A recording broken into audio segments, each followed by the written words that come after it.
one that's turned around and said, you're bloody tired. Why are you tired? Because you stayed out the night before last. You went out last night, bloody drinking. That is why you're tired. Mum, it's fine out. For 17-year-old Bex Keane, life is a party. My mum thinks I'm a druggie.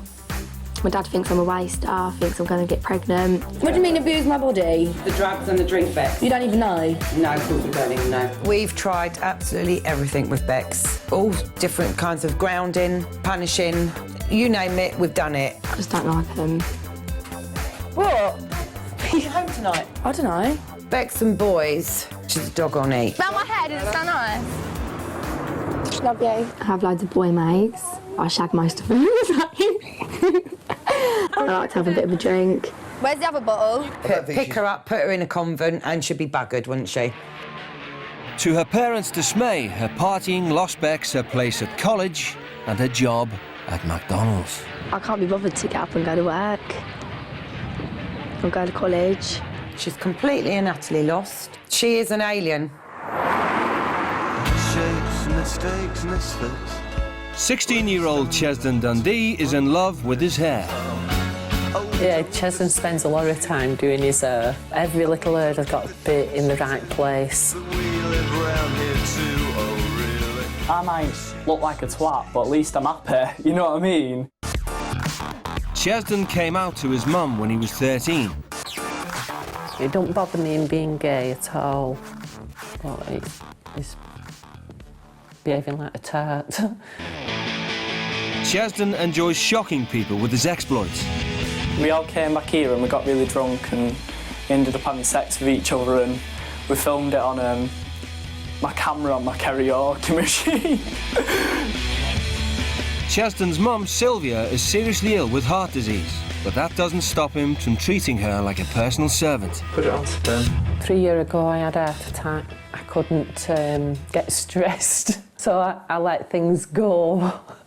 Instead of getting stressed and shouting, I started to let things slide a bit, and I think that's why now he thinks he can do as he pleases and you don't have to help out or do anything. I wouldn't say I boss my mum around, but I do like getting my own way. I sometimes wash up if my mum pays me, and then I sometimes get paid for washing up and don't do it. He don't do anything. Very lazy. Chesden has no contact with his dad, who left before he was born. I don't really think I need a dad, because I mean, I've got my mum, and that's all I need really. It's like, you don't miss what you've never had. Careful you don't ruin that shirt. Both families have decided to send their troubled teens away to spend 8 days in the American South with parents who demand obedience. Yay. I will be Love you. Bye, Bex. With a bit of luck, she'll come back our old Bex. Maybe, yeah. And we'll get on with our lives. I'd like Chesden to learn something from this experience, and I'm hoping that he's going to learn to show me more respect. Hey, You're right. Yeah, you? I'm good. I'm Ches. I'm Bex. The British teens will be flying 4,200 miles to Atlanta, Georgia. Many of the city's population are devout Christians, like the Kimbros, the family with whom the British teens will be staying for the next 10 days. There are two sons, DJ 15 and Ajad 12. Wanda is a school administrator and David is a Baptist preacher.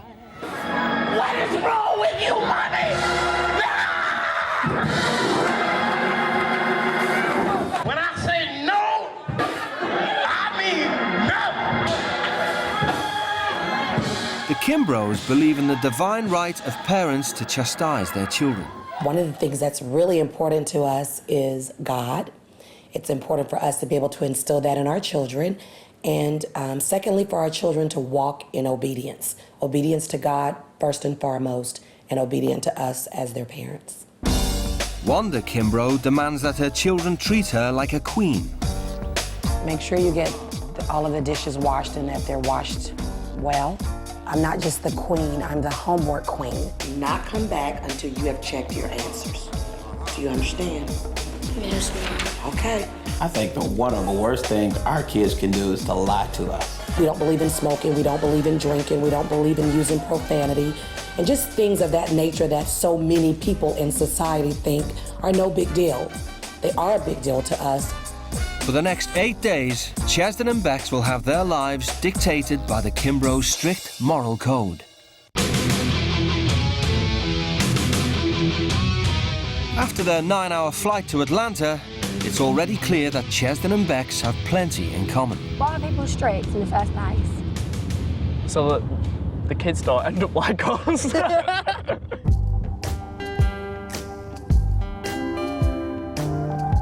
bet everybody knows everyone's business around here. Yeah. It's like Desperate Housewives. And oh God, they're going to be so warped, aren't they? They're going to be typical Yanks. Oh, that is so disgusting. I'm so sorry. You know, you can fart all you want, but when people burp, it actually makes me heave. I need a cigarette. I do. Hi. Hello. How are you? I'm Chaz. Chaz. I'm Bex. David. Hello. Hi, I'm David. Nice to meet you. Hello. Hi, I'm Wanda. Can we have a cigarette here? Excuse me? Can we have a cigarette here? Oh, no. Oh, we've been Do in the both of you car smoke? for so long. Do both of you, do you smoke? Yeah. Oh, we don't do cigarettes. We don't do any cigarettes smoking at all. On the ground. I'll get you some everybody gum. some gum. It's only Chaz, I promise Chaz, can you save me on that, please? I need a lighter. I won't chase you. I've got one. I won't chase you, but you're gonna need more than this rain to put out the fire if you like that cigarette. You wanna start this trip being defiant? No! Put it out. You're not getting off to a good start with the Kimbroughs. That would be your last cigarette. Your last cigarette. That's an empty pack, by the way. Okay, and if you got more, they're gonna be empty by the time you leave. That's what we do in Atlanta. The teens have made an immediate impression on the Kimbrough boys. And I thought my mom, I could tell she was trying to restrain her anger because if that was anybody else, she would have probably killed them. I probably would get a whooping or probably get kicked out. I'd probably have to go find somewhere to live, probably.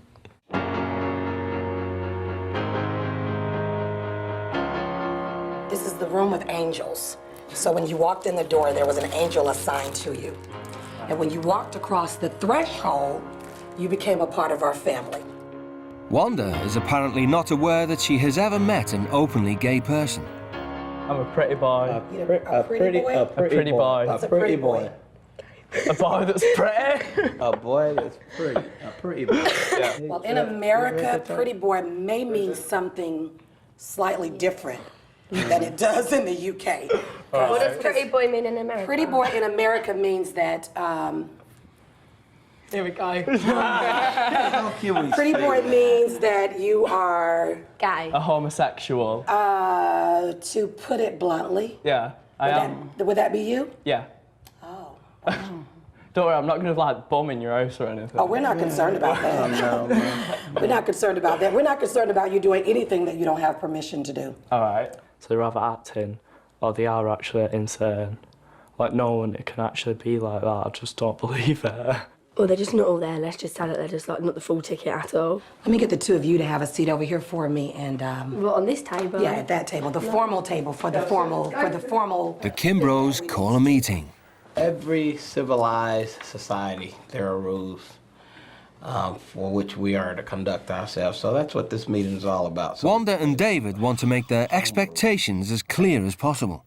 We're gonna give you the home rules contract for the Kimbrough family.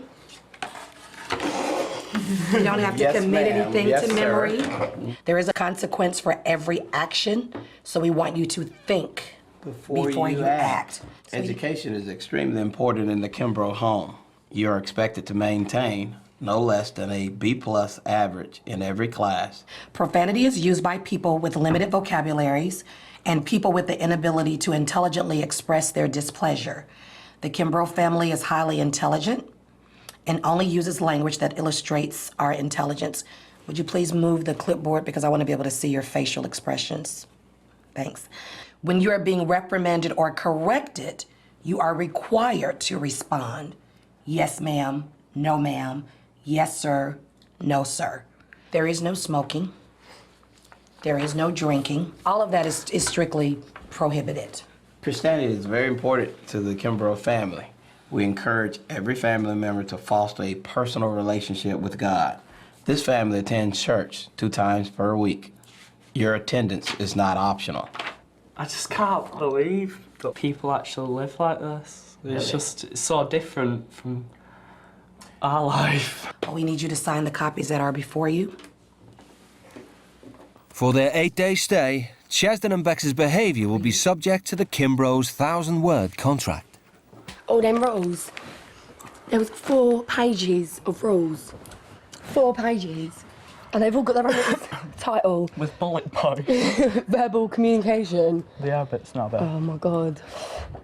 They will break before we break because we are not quitters. The teens may have put pen to paper, but they're not in the habit of playing by the rules.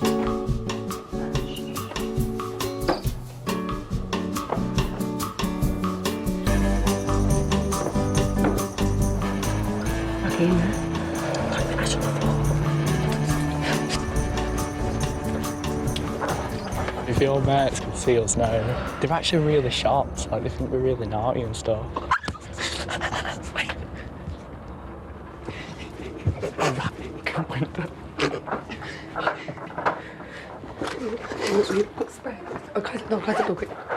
I can't know what the smell is stuff. I don't even know how to get out. I don't know where my one is. Why do we smell smoke? My breath. No. I've been pretty cool, calm, and collected, but you really don't want to make me angry. So it seems to me somebody's been smoking. Did you step out on the balcony? Did it blow back in? Please tell me you wasn't smoking in my home. I'm not smoking. So why do we smell smoke? Well, it might be because I've opened my suitcase, because half the stuff in there is like Oh, okay. smoked. You sure? Well, yeah. Just so that you know, I am livid. And I'm livid because I think that you're being untruthful. And I don't believe the crap for one moment that you opened your bag and that much smoke came out of your bag. And what I expect most of all is for you to be truthful. And I don't believe that you're being truthful. You did not just open your bag and the smell of smoke came out. That is a lie. So admit that it was a lie. It was a lie. Were you smoking in here? Not on the balcony. That's terrible. That's disappointing. That's after you clearly understood the rules. There is no smoking inside the house. Or on There these is no grounds. smoking outside the house. There is no smoking in America as far as you're concerned. That is utterly disrespectful. Do you understand that as long as you are in America, under my authority, under our authority, there will be no smoking? Do you understand that? Yeah. Yes, ma'am. Yes, Mum. Do you understand that, Bex? Yes, Mum. Privacy is a privilege in the Kimbrough household. Wanda and David inspect their sons' rooms regularly. It'll be no different for Ches and Bex. Ches, we're gonna wait in your room? Yeah. Thank you. Being like told what to do and like you are a child, you're not important, you don't matter, basically. And it's just like, I don't know. It kind of makes you feel like shit, to be honest. Okay. That's nice. The Kimbroughs believe that teenage girls should dress modestly. Bex doesn't. Woo! What is this? A skirt. Where's the rest of it? Why do you need a condom?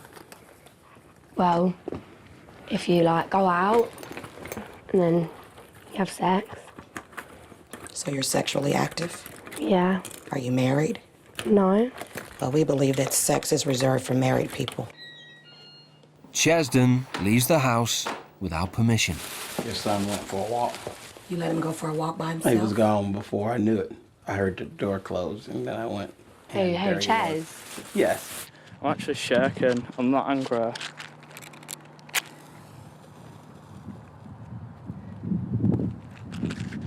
I'm still glad I came, because it's experience, and I'll learn from it. But at the moment, all I've learned is that black Christians are insane. That's all I've learned. You took a trip? Yeah. You know you did that without permission? I know. And while you were out walking, getting breath, you had another smoke? Yeah, because I You was got cigarettes stressed. on you? No. How did you light the cigarette? What? You got a lighter on you? No. How did you light the cigarette? I've got matches on there. Okay, let me have them. I'm not giving you them. You're gonna give me the matches? No. Yes, you are. I'm not. Okay, I'm not gonna ask you again. You're in my house, and we don't have matches in my house. I'm not giving you my lighter, match or anything. You are gonna give me your matches. I'm not. Yes, you are. No, I'm not though. Okay, you wanna push me there? You wanna take me there? Yeah. You're in my house. I'm not going to give you the matches. Yes, you are. No, I'm not. Okay, you want me to take them? Because I will if I have to. That's physical force, you can't I do don't that. care. Yes, I can. You're in my house, and you're a child. You're a minor. In the U.S., you have to do what an adult says. You are a minor. You're not grown. And in my house, if I ask for matches, you got to give them to me. So now I'm going to give you a chance to cooperate with me. You're not in the UK. You're in my home. Now give them up. Right, I won't put them in your house then. I'm sorry? I didn't won't put the understand matches that. in your house. You don't need matches in my house. Give them up. Do you really think no one's going to have a lighter in America? Yeah, plenty of people have lighters and matches in America. But what I expect of you is to be obedient. It is quite unbelievable that two teenagers that met 24 hours ago could band together and wreak the havoc in one home that they have managed. It feels like this is the end of the trip, and yet it's the first day. I can't believe it. I'm actually just gonna die.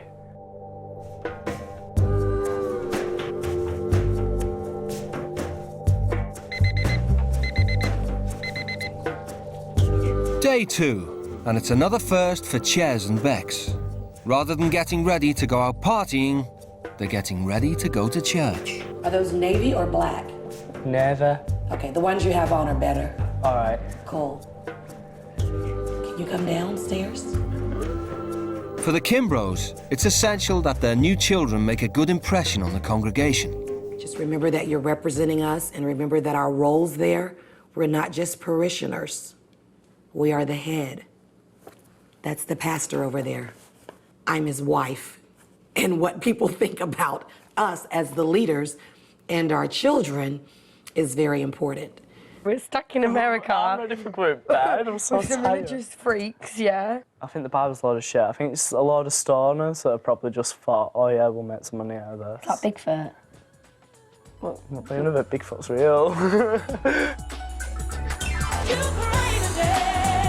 Sunday is a big day in Atlanta. There are over 1,000 places of worship in the city, and many of them are Baptist churches. The Kimbros own their own church. Their services last over 3 hours, and they regard disrespectful behavior as an offense to God. They've never been to church, so this is going to be a great experience for them, because I think church is going to be good. The teens' holy marathon begins with Sunday school. I'll see you guys in about 20 minutes, okay? Have you guys heard about children of Israel? Have you read the Bible before? Today's lesson is a detailed analysis of the book of Ezekiel. You guys know what an idol is?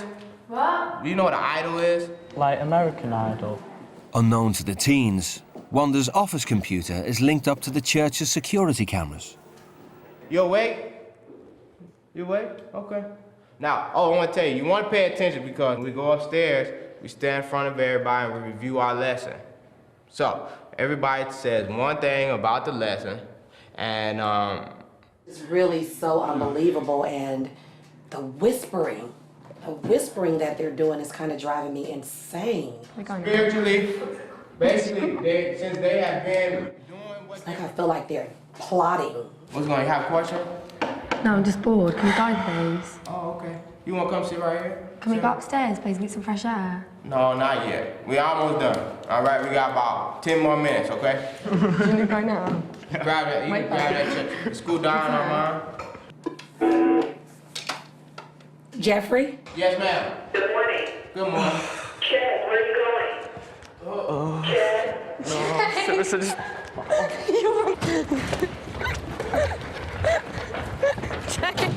Run. Up the hill. In the trees. All this God shit. We're prisoners. Can't believe I'm stood in the fucking forest in the rain, trying to have a fag with a Bible on my head. It's ridiculous. I have no appreciation for spending my Sunday morning of worship. I have absolutely no appreciation for spending my Sunday morning chasing two disorderly, disruptive teenagers in the rain. Absolutely no appreciation for that. None. By running out of church, the teens have offended everything the Kimbroughs hold dear. No, oh my God, right. You disobeyed my order. I took you to the classroom and that's where I expected you to stay. It was boring. I don't care if it's boring. You don't get to choose what you do. Well, we did, didn't we? We just couldn't take any longer, so we needed to go out. Take it any longer, you were only there for 5 minutes. Is there a mirror? My hair's a mess. You don't get a mirror. You chose to go sit out in the rain, so whatever fool you look like, that's what you're gonna look like to the people that meet you for the first time. I don't look like a fool, I just don't look as good. Okay, well, you don't look as good, you're right. I'm so bored and fed up. This is just so shit. It's actually quite comfy, isn't it? Look at me. Don't use profanity in this sanctuary. Every place in this building, sit up. Take your arm down and sit up. No. You will. No, I won't. You will. No, I won't. You will not use profanity in this building. You will not. Let's go. Guilt is always an indication that God is working on the inside of you. Guilt comes as a result for you to look at your ways and evaluate whether you are doing the right thing or not. Tell your neighbor it doesn't matter what it feels like. Ches and Bex are made to sit through the remaining 2 hours of the service. Things will get better for me. Or what if something ain't fair? Sin is sin. Yeah. Wrong is wrong. Ain't no big sin and no little sin. All sin is sin. It's all about the evils of drinking, smoking and sex outside marriage. For Chesden, it's a foreign language. Like, I can't change being gay, can't change who I am. Plus, I think the temptation of sex and drinking is just too much, really.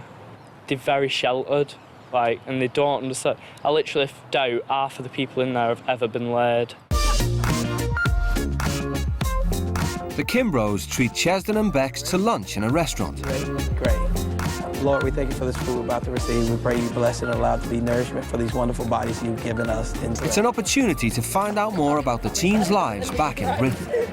Do you have a boyfriend? No. I went out with a boy for 2 years, and then we split up 2 years ago. For 2 years? When did you start dating? I was 13. 13? Yeah. Like, when I bring guys home, and I asked her, like, why she doesn't ever talk to them proper, she said it's because she knows I don't keep them. So at 16, you have open gay relationships? No, not open. Like, I don't cheat on people or anything like that. No, she means No, I mean, no, not... Other people know about it. I mean, it's not a private not thing. like a secret No, in the no, club everyone knows. kind of thing. It's just right out in the open, period. And your family, everyone's okay with that? Your mom? Yeah. I'm just in shock that you're so carefree about it. Usually a person's sexual experiences, especially when they're not married, they're usually private. You know, the teenagers here, if they're sexually active and things like that, they're trying to keep it private. They're not, you know, for God and everybody to see and hear. This has been a really good dinner. I bet it has. It's been a real good discussion. We still have all of our food in front of us. We lost our appetites. If we'd have told them, like, how many people we'd slept with, like, at what age, they would have actually just died. And, like, I think they would have... can you imagine? We should try that, Like- because then maybe they have, like, a panic attack or something. I think they're becoming a lot more comfortable with sharing their feelings and their opinions, and if we're gonna make an impact on them, I think we have to first connect with them. My guard is up. I am not as, I guess, optimistic as David is, because I feel as though they've said great things to my face, and they smile, and it's yes, ma'am, and they're just so sweet. It's almost like they're bipolar or split personalities or Dr. Jekyll and Mr. Hyde. Tomorrow, there'll be another challenge.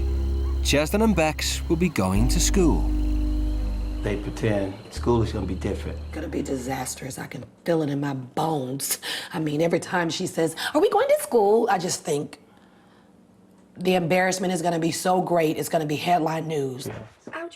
Upstairs, Chesden and Bex are preparing for school by packing a secret stash of cigarettes.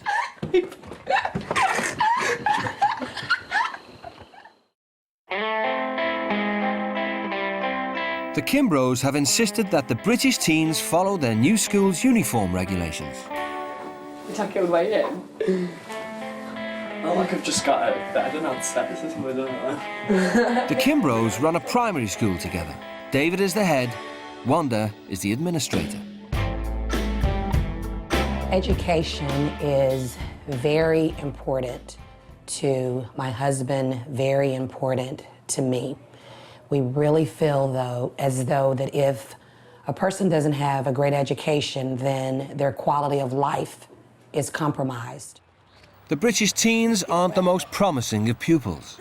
Before Bex dropped out of college, she was on the point of being thrown out. And Chesden has had several formal warnings from his teachers. Hi, guys. Good morning. I'm Sister Patrice. Hi, I'm David Kimbrough. Okay. Wanda Kimbrough. All right, Mommy and Daddy. Mommy and Daddy. Bex Kimbrough. Bex Bex. Kimbrough. I'm Chaz. Okay, Kimbrough. Chaz. Guys, collars have to be buttoned appropriately. Not a fashion show, so. I just really need you to express to their teachers what our expectations are. Okay. We have zero tolerance for our children misbehaving in class. Ready? Let's go. Tell them bye. Bye. Have a good one. Have a blessed day. Thank you. It costs over £6,000 a year to study at the Southwest Atlanta Christian Academy. They have a 100% success rate at getting their pupils into university, and they pride themselves on their hands-on approach to science. You all are going to be joining a biology lab today. This is anatomy. The first lesson is on animal anatomy, and the British teens are in for a bit of a shock. Oh my God. The pupils work in pairs to dissect unborn pigs. So the piggy went to the market. Bex objects. Just don't like it. It's like, that's a baby pig, yeah? Obviously. And you're saying it's already dead, but that's just like, if one of you lot had, like, obviously only the girls had a miscarriage, oh, the baby's already dead, let's just open it up and, like, see what we can find. I just don't agree with it. Bex has had enough. All right. But her escape route is blocked by lead teacher, Sister Patrice. Chase? You can't go in the boys' bathroom. Anthony. Now, exactly why did you walk out of class? Because it was too much for me. Why? They're dissecting a pig, and I felt ill, and I needed some fresh air. Did you ask your instructor for fresh air? Right, We don't walk out of class. Well, I was going to be sick, so I'd rather be sick outside than be sick in the classroom at the end of the day. Can you let go of my arm, please? Let go of my arm. Young lady, let me make something absolutely clear to you. You are in our environment. Yeah. That means you must submit to the rules. What, so you rather me be sick in the classroom? No, ask the teacher to be excused. Whatever. If you need to be excused, ask your instructor. Chase, I go. Well, I'm real friend with my mouth. Really? She feels a little nauseous, but she didn't ask your permission. She needs to ask permission before she walks out of the class. Okay. We're fair. Do you understand me? Yes. Yes, ma'am. Yes, ma'am. And don't switch your neck at me. You're messing with the wrong one. What are you going to do? What would I do? What would you do? Well, I'd knock you out, but obviously I can't. No, you absolutely cannot. Obviously. Stop drinking while I'm talking to you. No. Let's go. Oh, my arm. Let's go. Don't touch me. You better get out of here. pinch me. Let's go. Oh, stop oh. Do you absolutely think that I'm going to allow you to disrupt my class? Wait in your classes then, keep pinching me. Oh, I will pinch you. No, you get don't pinch me. Who the hell do you think you are? I am Sister Patrice, and you are not stepping this entire environment and ruining it. What gives you the right to pinch me? I can't be dealing with dissecting pigs at the end of the day. Well, that's absolutely fine, but how do you expect to be a doctor without learning how to dissect? I don't want to be a bloody doctor. Oh, really? Yes. Who said that? Me, I don't want to be a doctor. You don't know what you're going to be yet. Well, no, I don't want to be a doctor. How do you know? Because I think I'd know if I want to be a doctor. I'm 17. Okay. If you're going to succeed, you're going to have to push through what's uncomfortable. I said all you had to do was speak with your instructor. He's very fair. You understand me? Yeah. I just have strong feelings about, like, the pig and everything. And I know I could have asked the teacher to go out and get some fresh air, but I felt so, like, you know, when you just get so much, like, it gets so, like, where this is, like, a new experience as well, yeah? Mm-hmm. Like, coming in from England, and then, thank you, and then, like, you come here, and then, there's a pig on the table, and it's just, I just wanted to get some fresh air. Mm-hmm. That's all it was. But you don't have to run out. That's what little children do. You're 17. I don't expect you to act like a little child. So understand, you cannot throw a temper tantrum like a 2-year-old, lay out on the floor, and expect to be respected. It's not like that, sweetheart. Let's learn how to be a big girl, because at 17, you want to be considered a big girl, but you don't want to act like one. I'm not a big girl. Yes, you are. Yes, you are. Back in Britain, none of Bex's teachers were able to persuade her to remain in college. Let's get started. Let's stand up. Let's pray. Put your books away. Let's go. Sister Patrice asked the pupils to deliver a short speech on the subject of greatness. I am great because I think I am. Validity comes with self-knowledge and self-reassurance. Therefore, in knowing my worth, my greatness shines through automatically. I am great because I have the courage and strength to be my own person, stand out from the crowd and grow into a confident man. No. Do I have to read it? Yeah, sure. If it's well long? It's not that long. Right. Greatness has been pronounced over me because I was given an opportunity to start having respect for others and myself, and also to start believing in myself, and gradually it is working.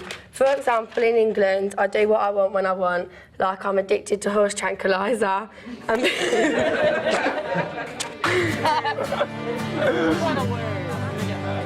Bex used to be a model student. Her behaviour changed 4 years ago after a family tragedy. My brother died like 2.5 weeks before my 13th birthday, and he was severely disabled, but we did get on, like, loved him to pieces. Bex was always very close to Jay's. Bex was there when Jay's died. And then after Jay's died, she just turned into a teenager from hell. Bex's relationship with her mum has never recovered. I think my mum hates me, and she envies me because she does always say she wished it was me that died instead of Jamie. Bex has been away from her parents for 4 days. Time enough for her mum and dad to put their regrets in writing.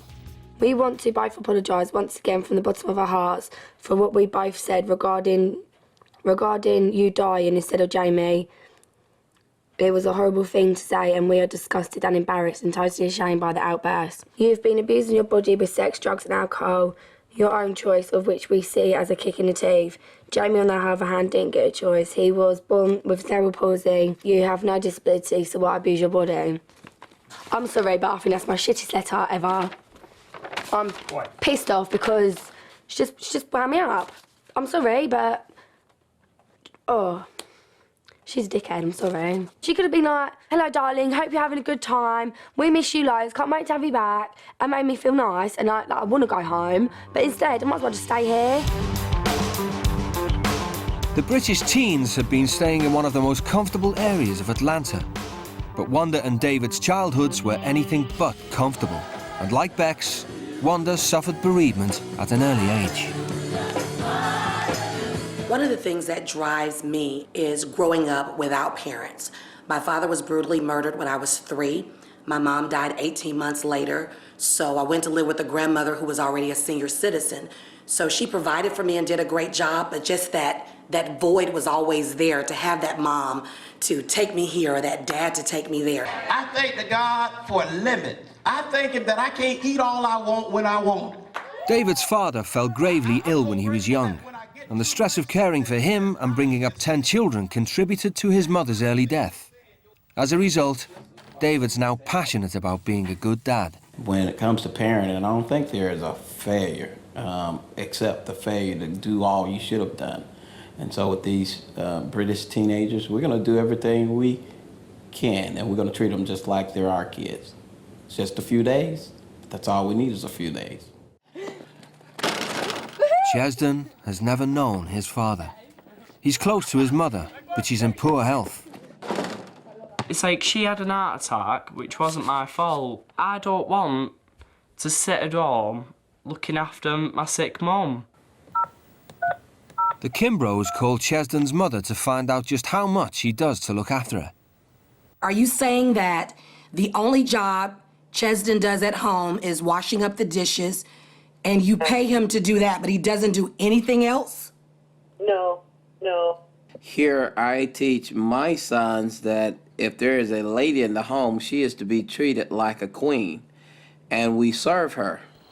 The Kimbros decide to teach Chesden a lesson about chores.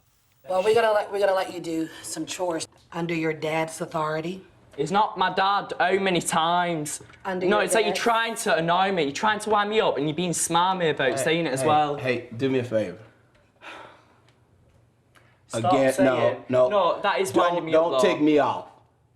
That is winding me up. You're not gonna sit at the table. You're not my dad. You're not gonna sit at my table and talk to her like that. You are not my dad. I don't care if I'm your dad. I'm not trying to be your dad. I'm being an adult that's supervising you. I don't want you to be referred to Hey, as I my don't dad. care what you want at this point. You don't respect me, I don't respect you. You get nothing. I don't have to talk to you in a soft, loving tone. I don't care what you want right now. And you ought to figure that out. So you can go up to your room. Not you, Ches. I'm going to calm off, one sec. You're going where? I'm going to calm off. Ches. Just fuck off.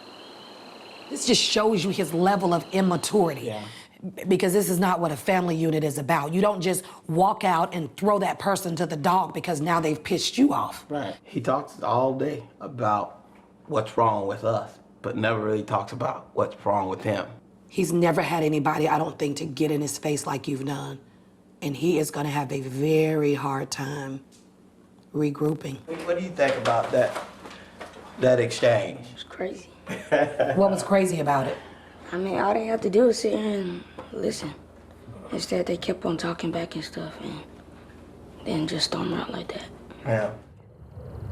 I'm pale and shaking. I know, I see you shaking. When you're in someone's face, though, that's seen as threatening behaviour, and it's like, I'm not a violent person, but I was scared. I mean, there's no way I could win against him. I mean, he's a really tall, big black guy, but it's like, I was scared that I was going to do something stupid and lash out, and it just ruined the whole experience. Like, so. It's well over an hour before Chesden is calm enough to return to the Kimbros. Hello? You walked out that door. You didn't ask for permission. You showed your immaturity, that I'm a child, and I can throw a temper tantrum. And when I get angry, I can just walk off. That's what children do. But you cross that threshold, it requires respect for my rule. You're in my home. And so if you want to stay here tonight and sleep tonight, you owe me, you owe Mrs. Kimbrough an apology, both of you. You don't have to agree with me, and I'm not asking you to, but you gotta respect me. Ain't but one head in this house, and that's me. You can't abide by that, then we're done. Mr. David Kimbrough is the authority of this house. He has the final word.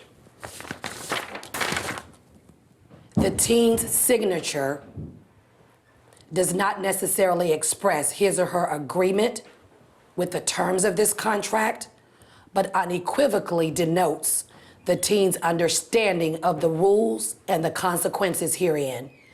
So again, if you're gonna sleep here tonight, you're going to apologize for your actions. Sorry for being disrespectful. I accept your apology. Welcome home. Can I please go to the loo? Yes, you may go to the loo. I'm sorry for raising my voice and being rude in your house. Your apologies accepted. Welcome home. Thank you. I'm just not used to confrontation, and I've never had like a dad, and so I've never had like a male presence like shouting in my face.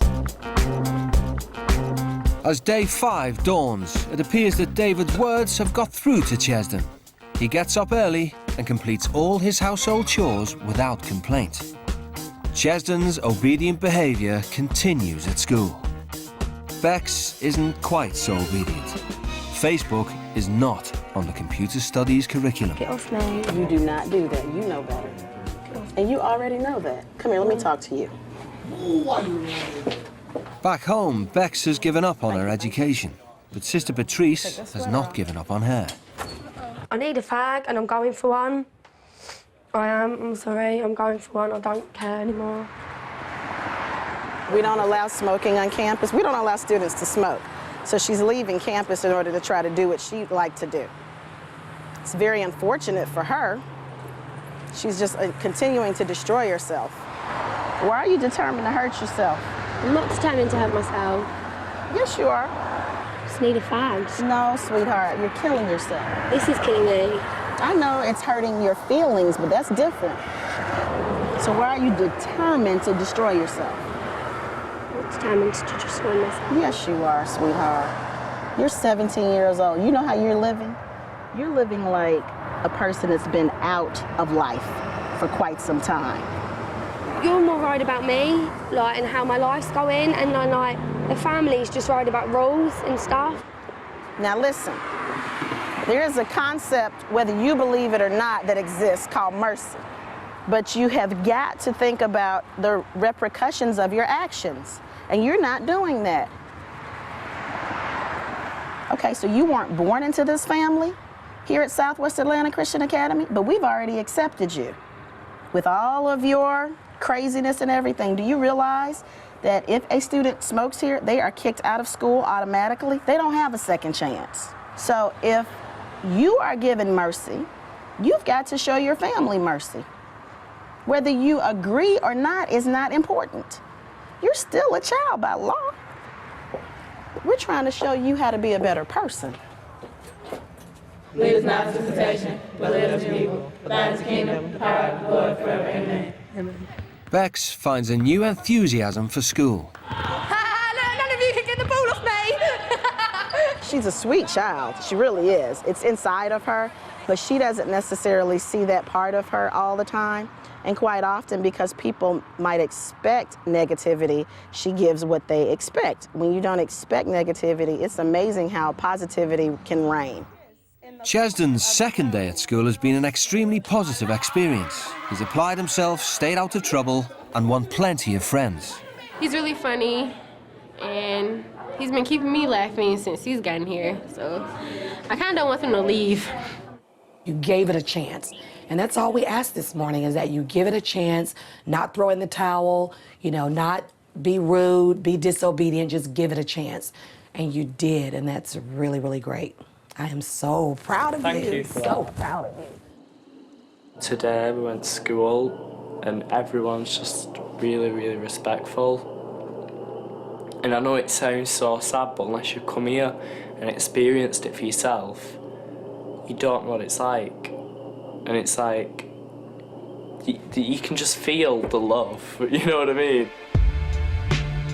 Tonight, Sister Patrice has set some homework to compose a poem about invisibility. The Kimbrough's house rules require all grades to be B+ or higher, so Wanda asked to read Bex's poem before it's submitted. All of this is your poem? Yeah. Wow. No, because it's rubbish. Oh, don't start out by saying it's rubbish. I put on a mask. The fake Bex, but the true Bex is still here. I'm just hiding. Devil Bex came about 4 years ago, and she hasn't gone away. I'm scared that the true Bex is not only gone invisible, but is going to disappear forever. I didn't expect that. Wow. Oh, whew. Pretty powerful, huh? Yeah. I don't even think you realize what you wrote. And I know that I do wrong, and some things there saying you shouldn't do this. And I see the effects I have on people. Is that you really do care. You care about life, you care about people. And I really believe that you mean that when you say, I'm only concerned about today. I'm just living for today. I just want to have a good time. But I'm also very excited to know that somewhere deep in your conscience, you know that it's something greater than that. And that is so very hopeful to me. It's brilliant. Got issues, and I. Oh, okay. Bex is starting to rethink her life back home. Now I can see I'm like a daughter from hell. I was like such a cow. I like no respect whatsoever. Done what I want when I play. Like, do you know what I mean? Like, everything was about me, and I didn't take into like account other people's feelings. That's more than I could have ever asked for. And I fought those tears with everything. I mean, I literally felt my guts shaking because I didn't want to get that emotional, but it was very overwhelming to me because I feel as though in some big way that we have made an impact in just this short period of time. Now she's starting her 6th day with the Kimbros. Obeying the rules is becoming second nature to Bex. I'm very, very impressed. Thank you so much for getting up this morning and walking in obedience. I really appreciate that. Sister Patrice calls Wanda into the school for a meeting about the homework. We had a chance to grade them, and I wanted to let you know that both of them received an A on their points. That's terrific. Okay. I just finished talking to Sister Patrice about school, about homework. She was ecstatic about your points. But what you don't know is that you both got an A on those points. Me, I got an A. That's my first A I've ever even got in my life. That is spectacular. So I was really proud. I know that is fantastic. 1, 2. To make them be proud of me makes me feel happy. Just being here, like going to school and hearing that they want to be like lawyers and stuff, it's like, wow. Whereas me, fell into the wrong crowd. And then just, my goal, just like my dream just went out the window. After 6 full days on the Kimbros' private estate, David and Wanda decide to give the British teens a change of scene. It's an opportunity for David to reveal that, like Chesden, his childhood was blighted by parental illness. We have an old saying here in the United States that you don't miss the well until the water runs dry. Yeah. You become so complacent and you're so used to going to that well every day and getting water out of it and drinking and refreshing yourself that you don't take time to appreciate it. You don't even take time to thank God for the well. And I think a lot of times we do our parents that way. We overlook the sacrifices and all the things they're doing for us. No, I think we just need to find the right balance, because it's like my mum does so much for me, and it's like I don't do hardly anything, you know. Now I think about it, it's like it's nothing compared to what she does for me. Yeah. If you don't go back home and change and become the Chesden that she has raised and been trying to strategically place on the right road, you will look back on your life when she's gone and say, I wish I had done more for Mom. And that feeling will torment you beyond anything you can imagine. When you get home, man, you should treat your mom like the queen she is.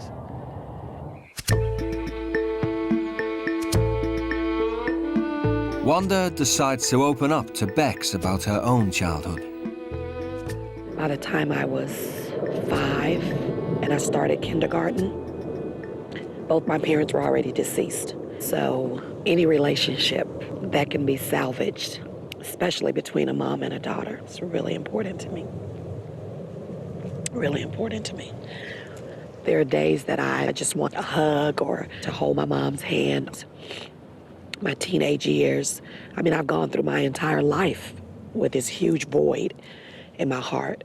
You have your mom, and I don't want you to throw that away.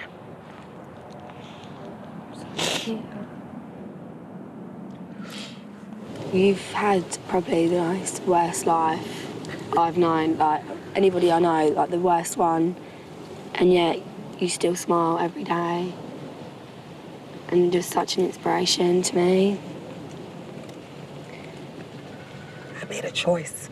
I made a choice that I wasn't gonna allow all of the things that I felt were so unfair to me in life make me be a terrible person. And I feel like if anybody has excuses, I have legitimate excuses, but I've chosen to throw them all on the ground, jump up and down on them and say, you know what? No excuse is good enough. None. So you don't have any excuses. Do you have a desire to give up drugs? I'm not touching drugs. You're not gonna touch them anymore? No. Wow. The drugs just mess your life up so much. I'm stronger than that, and I know I don't need drugs. Thank you so much. How did your chat with Wanda go then? Like, I cannot believe some of the stuff that she's gone through. That is just unreal. And for her to still, I said to her, still smile every day. You know, like, this so strong about God and Christianity. Yeah. But I think that, you know, I know they're excessive with it, but I think it's a good thing, because if she didn't have God, could you imagine what she'd be like? I honestly do look up to her in so many ways. She's just so lovely. Yeah. And yet she hasn't had a mum, and she said she just wanted one to, like, hold her hand. It's like, I've got my mum, and I don't appreciate her at all, and now I will. Bex and Chez's time with the Kimbros is almost at an end, but it's not quite over yet. The Kimbros have invited the entire church congregation to a surprise party in honour of Chez and Bex. I'm going to go home, and I think things are just going to be a lot better with my mum. I think I've learnt to be a lot more respectful. Jesus, he seems all right. I might look him up when I get back in England. Do you reckon he's in Yellow Pages? It has been an amazing honor to parent Chesden.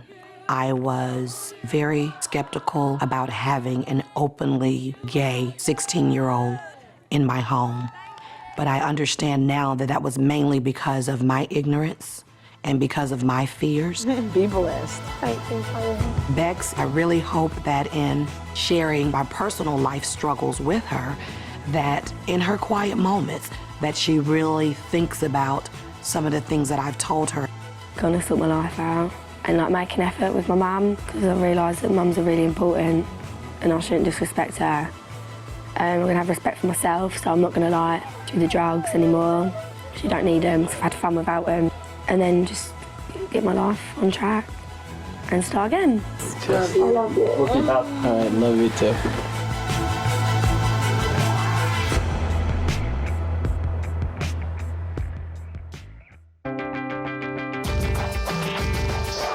The teens now have the chance to make a new start back home. It has changed me. I should be doing a lot more compared to what you do for me. I'm going to start doing more stuff around the house for you. Start looking after you. The way things were before, I think I'd have been in an early grave with him. I can see the change, a big change. Fingers crossed.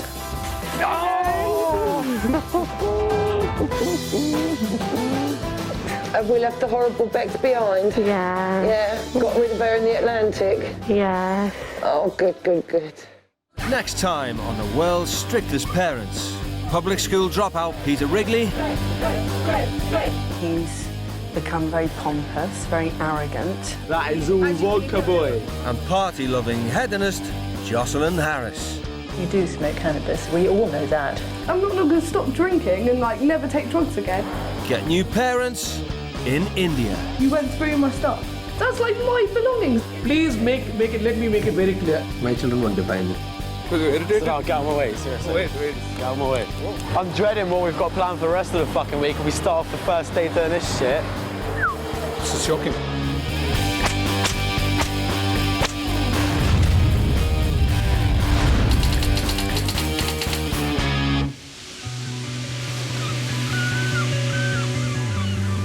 Where are you going?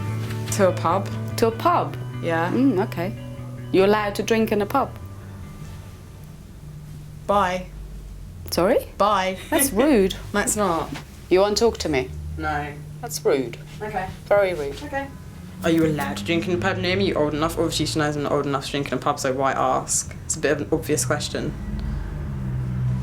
Whatever. 16-year-old Naomi Fisher's blatant defiance of the rules has left her mum powerless to control her.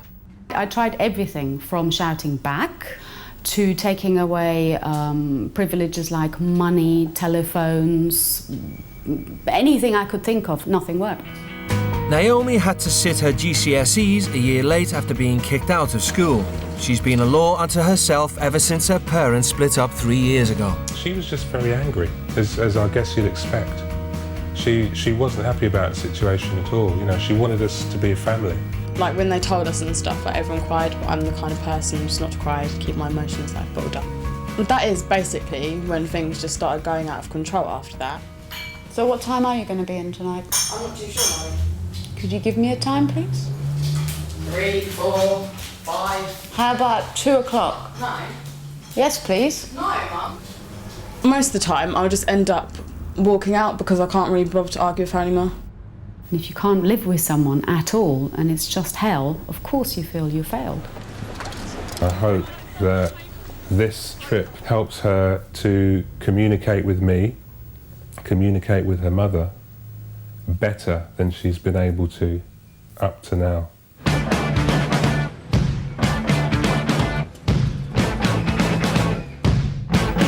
16-year-old Ross Torrey spends all of his spare time on his computer. This is my MySpace profile, and I couldn't live without it. Ross goes online every day until the early hours of the morning, and his parents are at their wits' end. Ross will gradually get more and more verbally abusive. He'll shout, he will swear. It just gets worse and worse until you eventually give in to him. A year ago, 16-year-old Ross came out to his parents as gay, but turned to the internet to meet other gay teenagers. I have found boyfriends through MySpace, found quite a couple. It's very worrying the fact that he will go and meet people who he's only met through the internet. We just have to hope that he's being sensible. Nice and sexy pants. I'd give you one. I'd grab your crutch. Despite his parents' full support, Ross has struggled to control his emotional outbursts. Who cares? Jessica is 10 years old. She's at school anyway. No, she doesn't. And why should she be subjected to continuous swearing? After he came out, it was as if all the anger came with it. All of a sudden he had to live up to this image of being this nasty, sort of bitchy gay. I just changed myself, changed my appearance, changed everything. He'll say things like he would love nothing more than to sit there and watch us burn and die and be in pain. And then take a photo of it. Sixth former Ross refuses to lift a finger at home, but still expects his parents to support him financially. When I go to college, I expect then you to pay me £31 a month for a bus pass. It don't just a minute, Shush. Yeah. Shut up, talking. Yes, we do pay. No, I'm talking. Bus fare for sixth form. I think he does need to find the real Ross again. I think he knows the real Ross. He knows that person because he was a happy, really loving child. Now things are about to change. Both teens' parents have agreed to send them to America to experience strict parenting firsthand. I've definitely made that life at home for me quite as easy as I actually think, and I will miss it a lot. I'm actually really excited about going to Alabama now, because like packing and stuff, it makes it official, I guess. I don't know, it's gonna be great. For the next 8 days, Ross and Naomi will be away from their friends and family for the first time in their lives. See you later, yeah? don't, because you know you'll get me crying. You've got your passport? Yes. Yes. Goodbye. Okay. Goodbye. Yes, Mum. I don't expect him all of a sudden to come home and start doing the washing and ironing and things like that. It would be nice, but no, just a few, you know, the please, the thank yous, and a bit of decency. Hope she comes back with knowing herself and what she's about. I didn't know where Alabama was till today. I was like, where is Alabama? No, I didn't know there was such a place called Alabama. Alabama, when we talk like that. Oh no.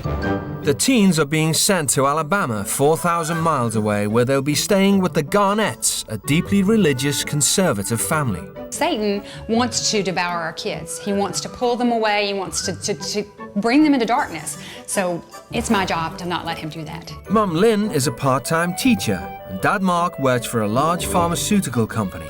And they are the proud parents to 16-year-old Hunter, 14-year-old Mitchell, and 12-year-old Heather. And my parents just make sure everything is appropriate for a 12-year-old godly girl before I go and do anything. You put your thumb in your neck right here, and you put your hand down. If your shirt comes below that, then it's probably too short. This is the driving contract that my dad wrote up for me. It has 15 rules on there, what I should and should not do when I'm driving in the car. In the Garnett household, there are no locks on the doors. The parents feel it's their right to control every aspect of their children's lives. We don't want our kids to lose their innocence before it's time. They dictate the music they listen to. We just kind of go through his songs and see what he's got. And there's sometimes when I say, you know what, I heard a word in that song, buddy. It's off. Let's get it off. They control the TV they watch and know all their children's internet passwords. Someone's going to raise them. It's either going to be MTV and MySpace, or it's going to be Mark and Lynn. And I choose Mark and Lynn. The Garnetts absolutely believe their unique style of parenting could make a difference to the British teenagers' lives. I'd like for them to be able to see that, you know what, here's a family that loves each other unconditionally, that has fun, and they do it, you know, based on biblical principles and biblical laws, and they're not a bunch of fuddy-duddies.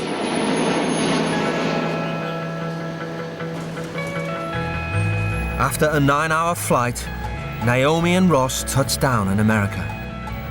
Alabama has some of the strictest state laws in America. Smoking is illegal for anyone under 19. Mine's heaviest. It's also a deeply religious state. In the UK, only 10% of people regularly attend church, but in Alabama, it's over 75%. Oh, look at us, at Desperate Housewives. Really American, aren't they? And you're getting mad and hot. The American dream. Keep you safe and dry. I'm so scared. I never get nervous. I'm shitting myself. I'm now really scared. This is worse than anything I've It's like ever when you're just about to go on a roller coaster or something. And Not even like that. It's even worse. It's like you're about to meet your death. Guys, how are you? How are you? I'm Mark. okay. It's fine. It's fine. I would have bought my own one, but never. Hey, listen, it never rains in Alabama.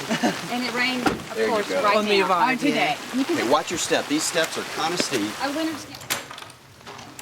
Okay, excellent. I think we broke something. Hey, this is Naomi. I'm Mitchell. Yeah, go right ahead. I'm Hunter. Hey, my name's Heather. Hi, Hey, Ross. Hey, my name's Heather. Cool. I'm Hunter. Cool. Hey, I'm Mitchell. We're glad you're here. Welcome to our home. We're all glad. We've been excited about this, so everybody just wanted to welcome y'all and make you feel at home. And I can't tell you how privileged we are and thrilled that Thank y'all you. are here. Thank you. No, seriously, So y'all, we're really excited. it's going to be a great 8-day journey. The Garnetts live in a sprawling 5-bedroom house spread over 3 floors with its own private swimming pool. The Garnett children have given their bedrooms over to Ross and Naomi for the week. Okay, and this is Hunter's bedroom. And Ross, I think this is where you're going to be staying. You're not going to find TVs and computers in here. Okay.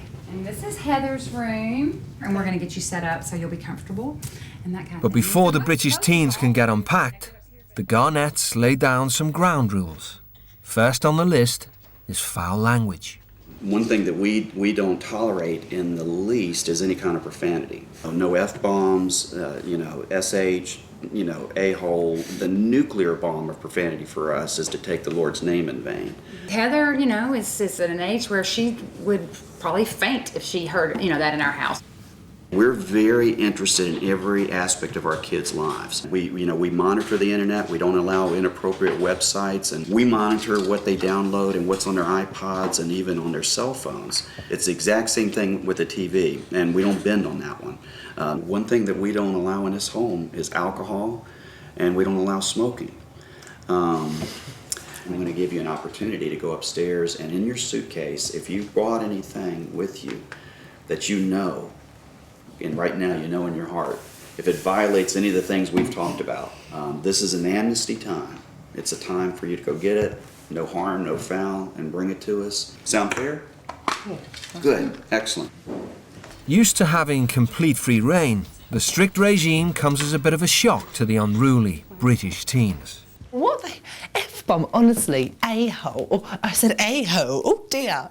Oh my God. You can almost see her nipple hair, okay?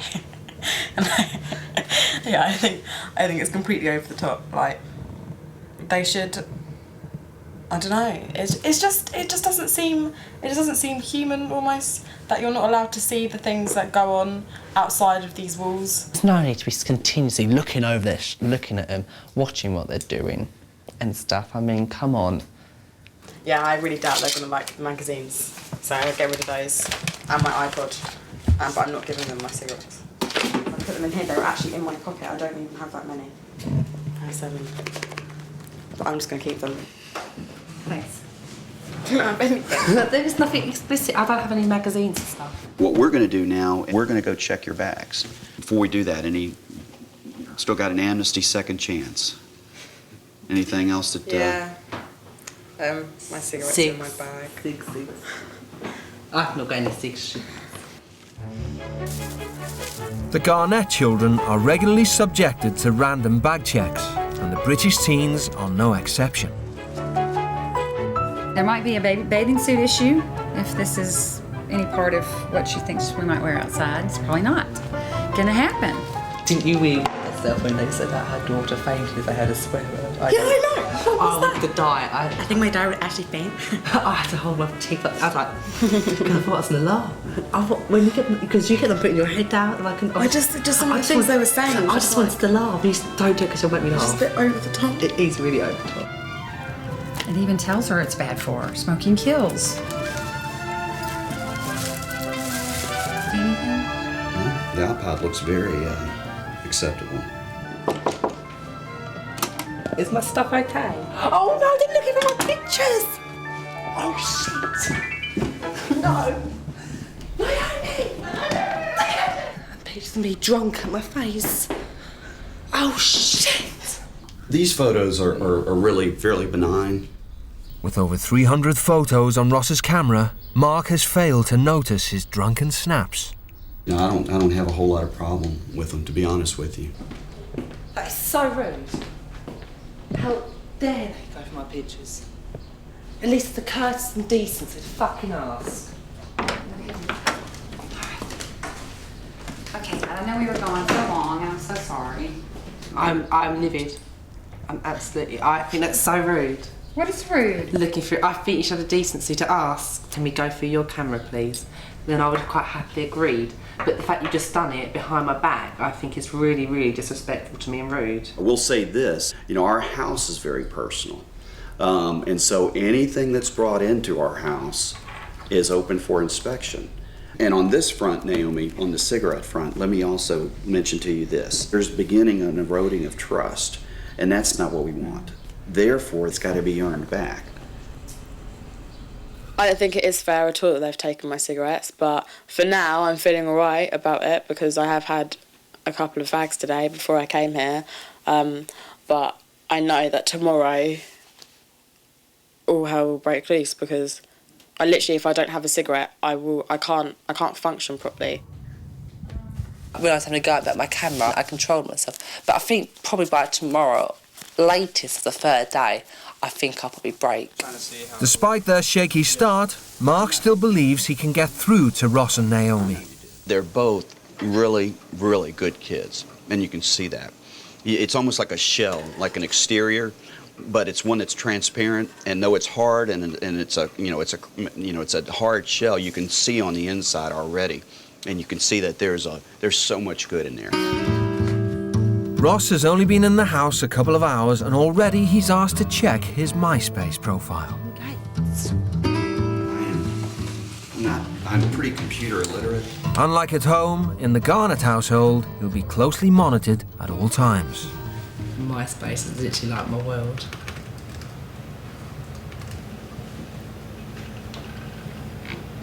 What is it that you're trying to accomplish by putting a photo like that? Because that's pretty provocative. I am very insecure. And by doing something like that, get so many good replies, it's what made me begin for some reason feel better. Mm-hmm. The people that reply, do you know them? Do you know most of them, or is it anonymous people? I know a lot of them, and some of them I don't know. And do people ever send you messages that you find offensive? Oh yeah, a lot of abuse messages on here, telling people telling me to go and kill myself. Are you serious? I can probably try and find one for you.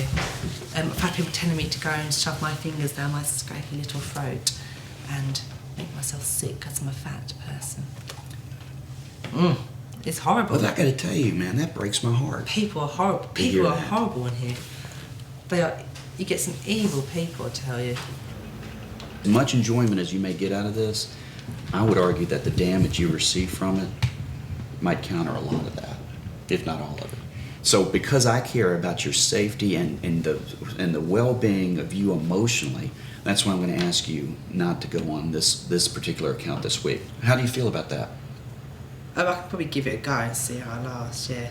I mean, I've actually never lived without MySpace. I've never gone a day without it, really. That just kind of broke my heart, to be honest with you, to know that he's getting his esteem and his value and his worth from people he's never met. I can't tell you how much I appreciate him being candid about it and very forthright. At the same time, the level of alarm is through the roof. It's leaving their heart, honestly. It's like,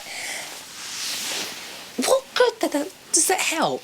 Oh, well, we don't want any abuse being brought into the house, Ross. Shut up. That's not mine. It's not mine. Heather, is this yours? Yes, sir. Okay.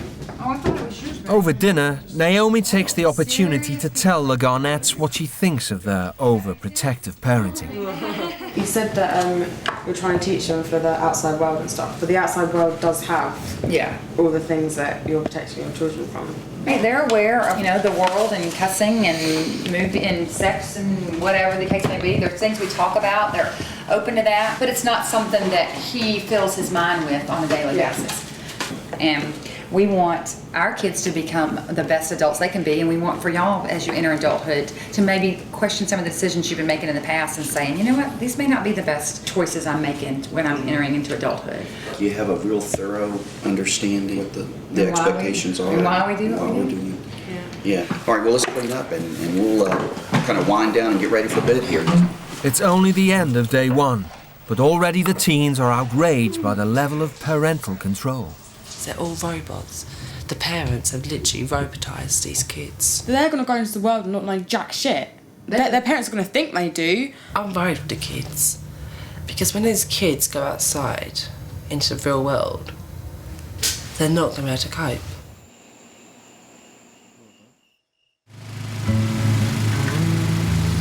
The Garnett children are on their school summer holidays, but rather than laze around, they're expected to do charity work for up to a week at a time.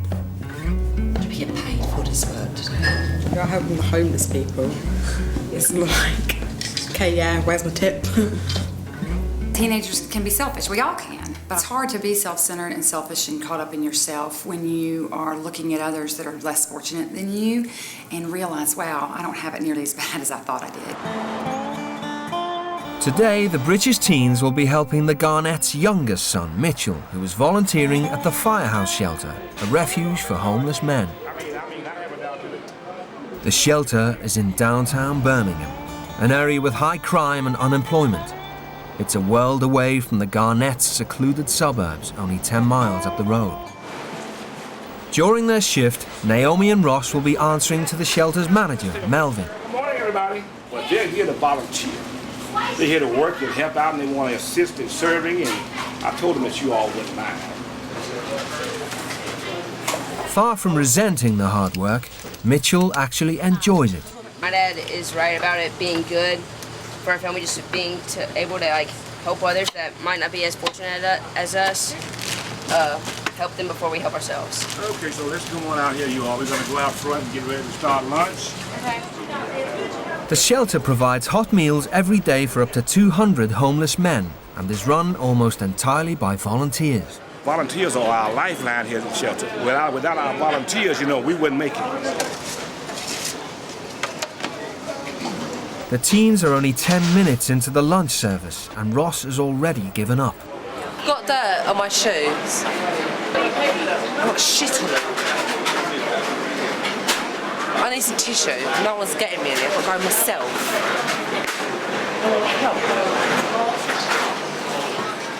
With the lunch queue beginning to build, Ross and Naomi are nowhere to be seen. What are y'all doing around there? Maybe walk. A walk? Yeah. We've come back now, haven't we? We're on the way back. No. You all don't know the seriousness of this area here. You put your lives in jeopardy. We didn't go very far. These people hurt people around here. Okay. They kill people, they cut people, they stab people. You have to think before you do things like that, Naomi. Put that bag over here and come on here. Whatever. Takes the piss! Is that gonna change it? Ross never helps out at home and is struggling to see the point in washing up for people in need. And quit using those words in here. It's a matter of respect. You may not respect nobody at home, but you're gonna respect us here at this facility. You understand that? Yeah.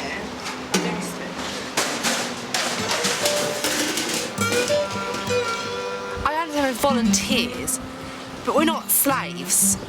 We're not volunteering to be their fucking skivvies for the day. And my hair. I want to stop for a minute, it's my hair. The teens haven't been back long before they're in trouble again. I want to have a talk with you in the office in here about what just happened with those smoke with the cigarette. Naomi has persuaded one of the homeless men to break the law by giving her a cigarette. The guy that gave you that cigarette, he knows better. We don't do that here. Now he's going to have to find somewhere else to go stay. He's going to be homeless again. He's back out on the streets again because you asked for a cigarette. Just because he gave me a cigarette, he's going to be homeless? Yes. Yeah, but that's out of order because it was my fault. So Well- I should get a punishment for it, not him. You probably will. So we understood each other? Yeah. Hmm? Yes. Okay.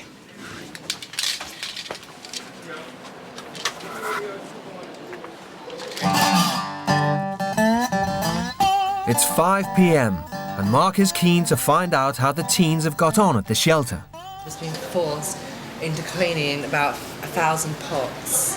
I couldn't cope, there was no break in between, and my shoes got dirty, and I was just so hot. Did you drop the F-bomb? Yeah, pretty hard. So you dropped the F-bomb on these homeless men. Yeah, I think so. I think they heard it.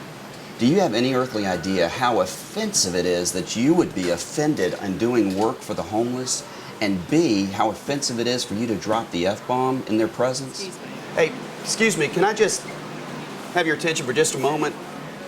Ross has been working here today and an incident took place that was inappropriate and there's something he would like to say to you. I'd like to apologise for my foul language, like if some of you heard today.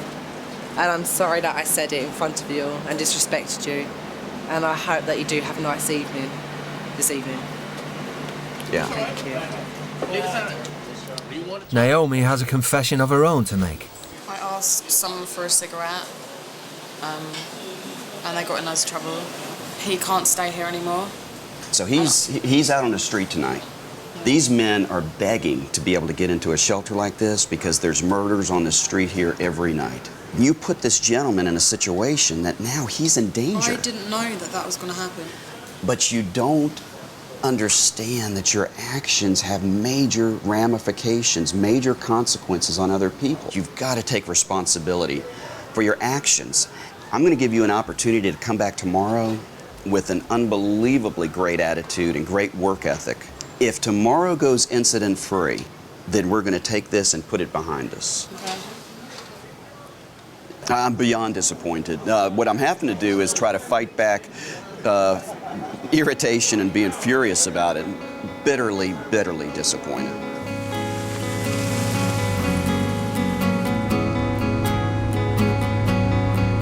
Now that man's homeless.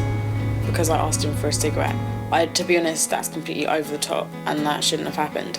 And if I could go back and change it, I really would. Like, I really do feel so bad about that and I don't know what else to do.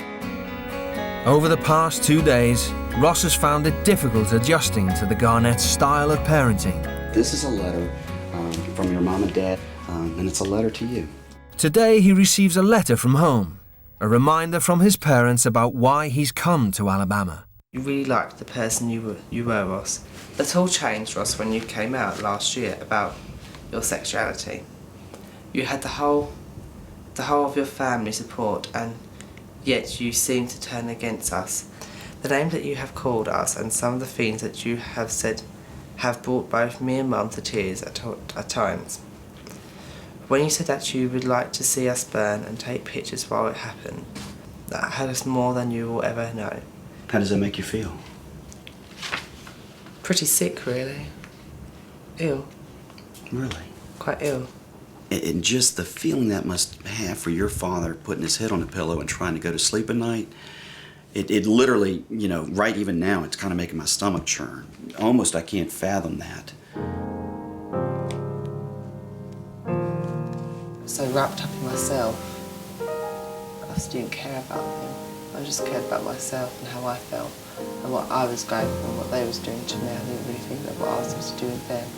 I've still got time to fix it and to learn how to apologise and try to set myself out. Naomi, would you like a cinnamon roll? Oh, no, thank you. Would you like it, Ross? No. Sure? It's the teens' third day in Alabama, and today they're returning to the shelter, but not before Mark gives them a pep talk. I kind of wanted to give you all a few words of encouragement. And Hunter, you're going to be going with them today as well. And I'm not going to go spouting Bible verses all the time, but it says, anytime you set your hand to do something, do it with everything you've got. So as you go about today, have that great attitude. Think about the joy you're bringing to these people. You're going to do a great job today. I really think I'm going to drop it. We did act a bit like spoiled brats yesterday. It's a bit embarrassing, to be honest. We have a lot more things than they have. A lot more things. And we still were complaining about what we were doing. Yeah. And that's not right. Like, just get on with it and do it. Let's go. Let's do this. They're going too fast for me. I'm having to keep up with them. Oh, I'm sorry, there wasn't anything said. And they look like they've been having fun doing it. But the events of yesterday are still weighing heavily on Naomi's mind. I was just wondering if you know where that man is. That was, his name is John. And I haven't seen him, and I don't know when he'll be back here in Birmingham, or even if he does come back. But if he comes back, can you tell him why I said sorry? yes, I know. I feel like really horrible about it. I really do. Yeah? I really do. Yeah, well, I understand. I think I would have too, if I was you. I didn't get a chance to say sorry to him, and I don't want him to be wherever he is now and just think that I don't care, because I do care. I think you do. I'll make sure I tell him for you. Thank you. After a second day at the shelter, Mark is hopeful for a better report. So how did things go today? Went great today. Great. Yeah, they were outstanding. Excellent. I just love them both. I knew y'all were going to do great in terms of your work ethic and in terms of your attitude, so y'all have knocked it out. Congratulations and thank you so much. I am so proud of you. I can't tell you how proud I am of you. That is outstanding. That is outstanding. You are awesome. Thank you. Thank you. Appreciate you. Thank y'all so much. Y'all have done a great service today. Oh, I'm so proud of you. Outstanding. Oh, wow. Well, let's go. Y'all ready to go? Yeah. Let's go home. We're going to have a great afternoon and a great evening. We're going to go right over left. The way he chose his words and what he said, it kind of made me want to cry, like not with being upset, but just with what he was saying. Like, he is so sincere and he really means everything that he says. And I don't know, like after you've had a chat with him, you just want to smile and jump around and be like, yay. Mark makes a point of telling his kids how proud he is of them every day. I didn't hear, "I'm proud of you, son," from my dad until the day before he passed away. And I remember I was actually putting his slippers on. And I just looked up at him, and that's when he said it. He said, "I just want to tell you how proud you've made me over the years." and how proud I am of the man you've become and the father you've become. And I'll never forget that. It was great. See you later. Good evening. Bye. As a reward for their hard work, Mark has given Ross and Naomi permission to go bowling with Hunter. All right, guys, here we go. Big night out on the town bowling. Hunter, you're driving. Oh, yes. Hey, Naomi and Ross, let me just have a real quick word with you. Yep. Hunter, if you will, just go ahead and get in the car. They'll be right there, buddy. Hey, obviously this is going to be a great night. You're going to have a wonderful time. You did a phenomenal job today. We're so proud of you. But as you go out and enjoy yourselves tonight, do not forget about your responsibilities and your commitments. Naomi, I'm not going to get any cigarettes. And you know what? You're going to do. I know you're going to do great tonight. It's going to be tempting though, because really this is the first time you've been away from us completely, where you're just going to have a chance to enjoy yourself. And I know that would be tempting. So I'm going to be praying for you. You're going to do a great job. I have faith in you. Y'all have fun. Enjoy yourselves. Yeah, y'all are going to have a blast.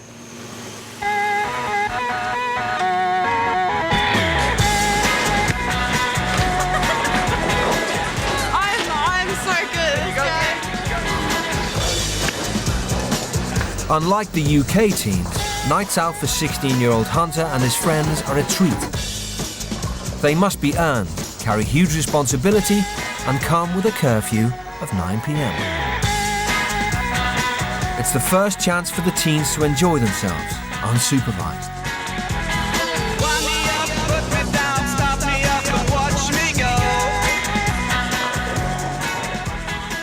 Half an hour into their bowling evening, Ross spots the bar. Has anyone got a spare cigarette or anything? Has anyone got a spare cig? Ross knows it's illegal to smoke in Alabama under the age of 19. Flouting the rules is his speciality. But he's determined not to be the only one that gets into trouble.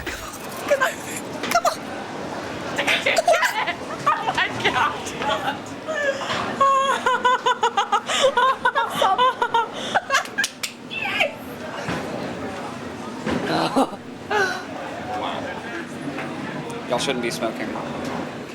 Shit. I'm thinking of your dad now, right now. Then why are you doing it? Y'all are putting me in an awkward position. I mean... Sorry. I mean, it's fine. Sorry. It's just my parents expect me to tell them stuff. But... No, please don't tell them. Just don't do it. Please don't tell them. We're really scared. I mean, I don't want to be the bad guy here, but... It's kind of hard not to. Shit. You don't... I think I should have done that. I guess I was a little disappointed in what they just did. I have to struggle with what to do now. Pick them or pick my parents. Thank you.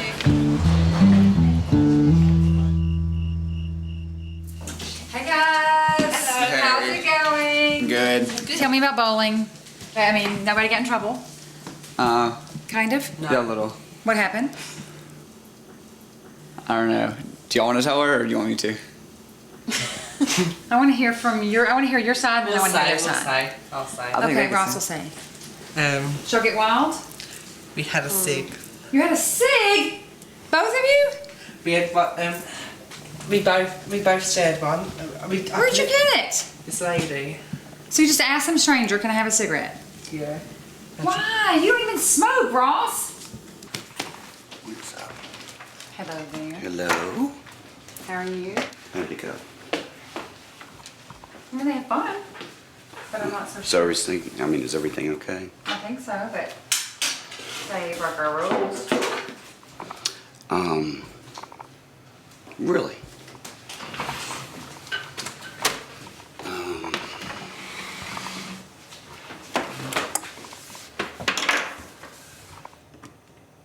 Can you tell me about the conversation that took place out in the driveway? Because you looked me in the eyes, which I'd like for you to do right now, and you told me what?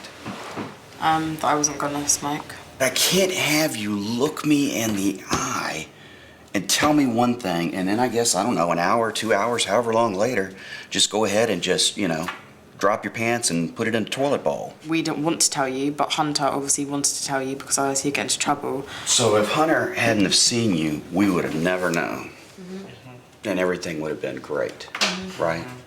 The whole no one will ever know thing, just rips apart, obliterates trust. It just destroys faith. But it was a cig. It literally was a cigarette. And it wasn't a whole one, it was a couple of puffs each. But that has nothing to do with it. I couldn't give two flips about the cigarette, to be honest with you. You guys have lost complete sight of what's important. If we can't trust you and we can't have any faith in you, there's just nothing here. There's just nothing here.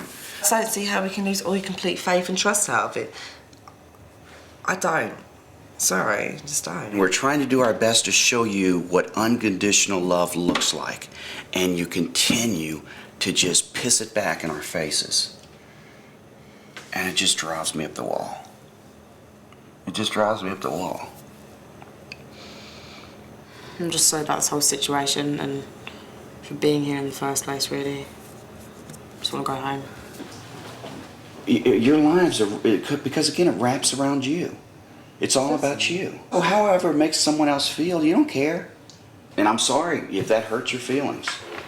But, see, it doesn't even hurt your feelings because you don't give a rip, because it's not important to you. We do, because we know it's not true. You know what? I'm done here. You guys have a Coke and a smile, a great evening, and I get those plane tickets ready. Yes, ma'am. This is worthless. It really is. Guys. He's mad. Yeah, I think I've expressed You know enough. I what? do care. Get upstairs. Mark. I'm dead serious. Calm Get down. upstairs. Just go to bed. And No, you go to bed. Get upstairs. That's what I'm telling Get upstairs, Ross.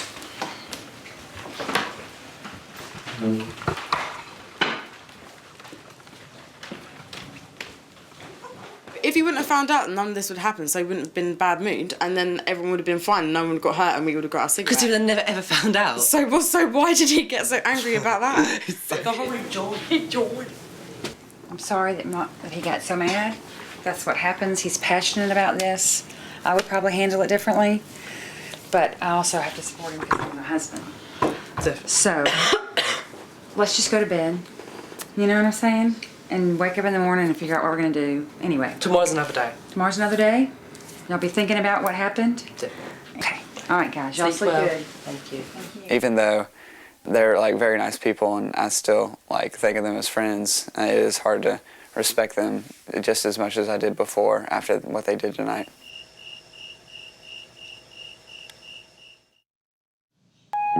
The teens are halfway through their week in Alabama. The whole experience is proving more challenging than Mark expected. Last night was bitterly disappointing on so many different levels. Where I am now in life, it takes an awful lot for me to really approach losing my temper.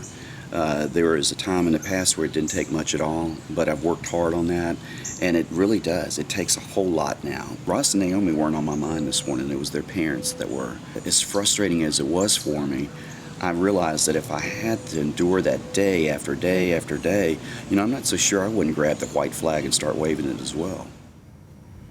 After a good night's sleep, Naomi has had a chance to reflect on the events of yesterday.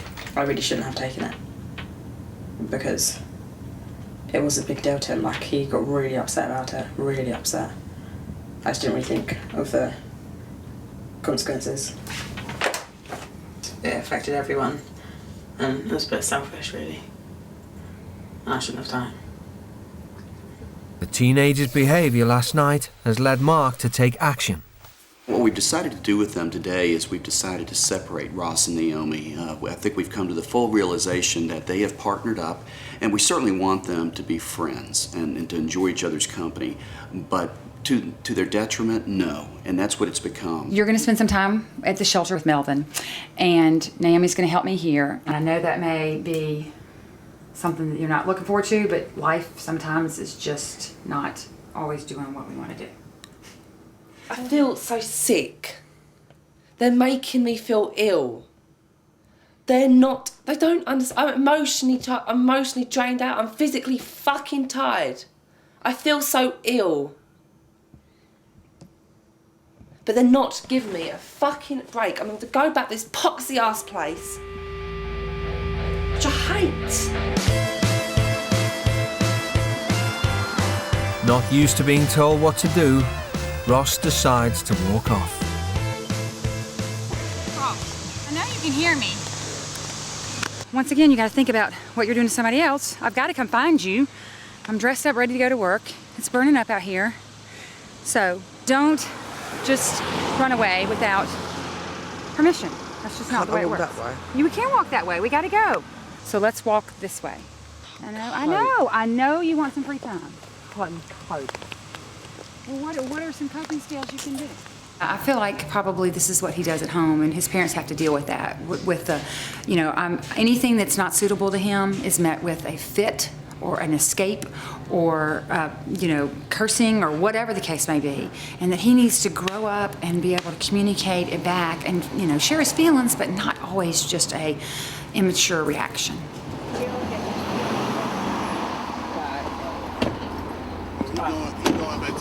I'm back. Okay. Back at the house, Naomi finally begins to open up to Mark. Well, I said sorry last night, but I didn't really... I did mean it, but I didn't really mean it, and now I'm saying sorry, and I sincerely mean it, like, I'm sorry. Obviously, I got very passionate last night, and I got passionate because I care. I hope I didn't come across as being passionate because I stopped caring. No. I appreciate you.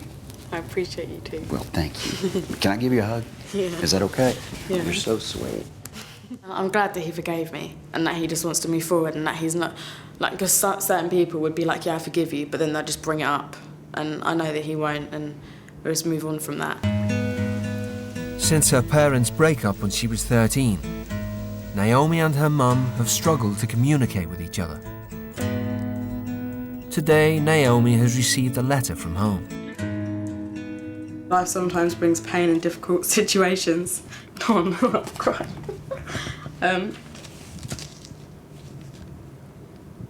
We as a family in a fair share of those. Your uncle's death, your grandmother's death, your father's illness, and your dad and I splitting up. Those were very painful times for all of us, and I'm sorry if I was not always there for you during some of those difficulties. I was in pain too, just like we all were. And then being a mum was difficult, and I might have gotten it wrong. Sorry. I was not aware of all the difficult times that you went through. I'm sorry that I did not notice.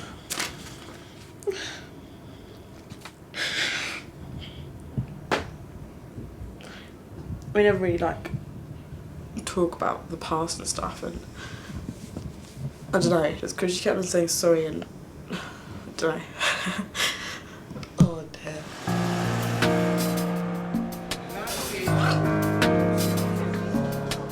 At the homeless shelter, rather than throw a fit, Ross has knuckled down. Time alone has given him a chance to reflect, and he's opened up to one of the shelter's residents. I know deep down what people are saying is true. Do you want to change? Yeah. You want to make your life better? I don't know how to change. You can learn anything you put your mind to. You learn from your mistakes. Always keeping your guard up and don't let nobody in, you're going to fall. I just learned that as a couple of weeks ago. You got to let somebody in, let somebody talk to you. You got to sit back and look, learn, and listen. That's the only way you're going to get somewhere. The Garnetts encourage their children to talk to them about everything by spending quality one-on-one time with each of them. I'm really looking forward to taking Naomi out tonight. We've gotten closer over the course of the week, but I get a good chance tonight to gain some real fresh insight and new insight and meaningful insight into her life. Tonight, Mark is taking Naomi out for dinner. The Garnetts call it a daddy-daughter date. Mark does this with Heather. They go on daddy-daughter dates all the time. And it discusses things at the table that she may not want to discuss with me. It's just time for us to be by ourselves and for me to ask her about school, about what's going on in her life. Just really an opportunity to make sure that we're always connected. So it's always a very, very special time. After you. Y'all have fun. We'll see you guys. Y'all have a great evening. Cheers. Bye.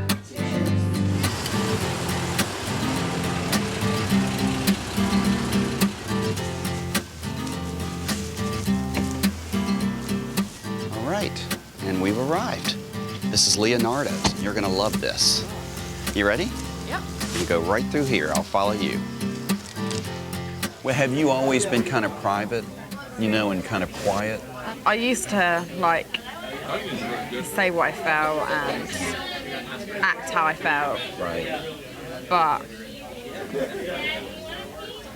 I've just stopped doing that. I've changed a lot. Well, I'm not trying to get ultra personal, but what's taken place that makes you really kind of afraid to trust people and be vulnerable to people and share stuff like that to people? I mean, it sounds like you've really gotten burned. Yeah, no, there's just been a lot of drama in our family. Were y'all very close? But we were close as a family. We were. There was a lot of arguing and stuff, but I just thought they were like going through a rough patch kind of thing. Right. And yeah. And then they just broke up, and I was quite like, I was shocked. But I wasn't that, I don't know. I wasn't that upset. But I think it did break my trust for people, because my parents hadn't told me anything about it, I guess. And then I was like, well, if I can't trust you, then who can I trust? Now that your mom has written you this letter, will that change anything? Yeah, it will, but it's more just its experience, really, that's going to change things. Have you really been who you are either are or are capable of being this week? I mean, are we seeing the real you? You're seeing what I would like to be. So it's what you can be. Yeah. Yeah. When Mark asked me, Naomi, I want to go on a date with you, I was like, okay. I was thinking, great, it's going to be cringe, but it wasn't at all like he somehow makes it comfortable. I just can't talk to my parents about stuff, right, like that. I just clam up. It's not like natural to me. Back at the house, Ross has been doing some soul searching and is finally coming to terms with his behaviour. So full of myself that I've just not cared about anyone else out there, not anyone else's feelings. And like I say, I'm being everything that was around me. It's true, I brag about myself. It's horrible. It makes me feel horrible. It's a habit to get, to treat people unkindly. It's a habit to be self-centered. It's, so they die hard. It's time for the little boy to sit down, and this real man needs to stand up, and he's becoming a man, and he needs to be able to stand up and do that. Mark's personal experience has taught him how difficult the teenage years can be. I drank to excess. I developed a dependency on alcohol. It's one of the reasons that I'm so adamant about protecting my children from those same kinds of horrible mistakes.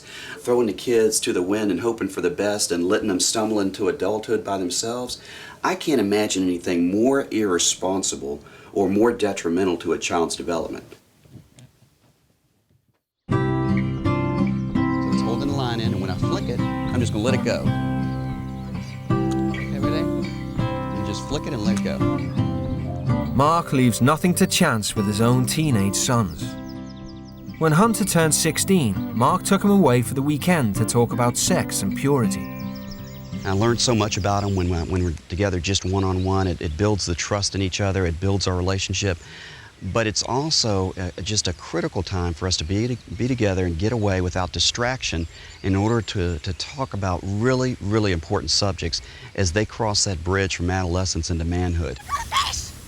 With only one day left before the teens return home, Mark has taken Ross away to have the same frank discussion. Nice. Hello, fish. Fish meet Ross. Ross meet fish. So there's your friend. Can I hold him? Yeah. Now, try to grab him like I did. So hold those fins so they don't come back and nip you. Ah! Ow! That's okay. We're going to put him right back in. There you go, buddy. Throughout his teenage years, Ross has struggled with his low self-esteem.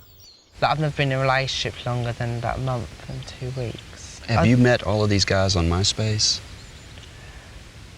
Yep, but some of my friends knew. It's really rare that anybody makes a meaningful meeting and has a meaningful relationship through the internet. Obviously, being gay, it's not as easy as it being straight, because how often does a guy come up to you and go, oh, hi, what's your number? I'll just say yes to people because I'd feel wanted. Much like yourself, in my life, I was constantly seeking fulfillment and to raise my esteem and to boost my confidence through anything imaginable. I would chase anything. Whether it was relationships, whether it was, something like alcohol. I made horrible decisions. And I was a good kid, but I made horrible decisions. You're a good kid. You're just not making great decisions. But just like me, you can make a choice and you can begin to change, and you're doing that this week. My hope and my prayer for you, Ross, is that you've got the strength to continue, and I believe you do.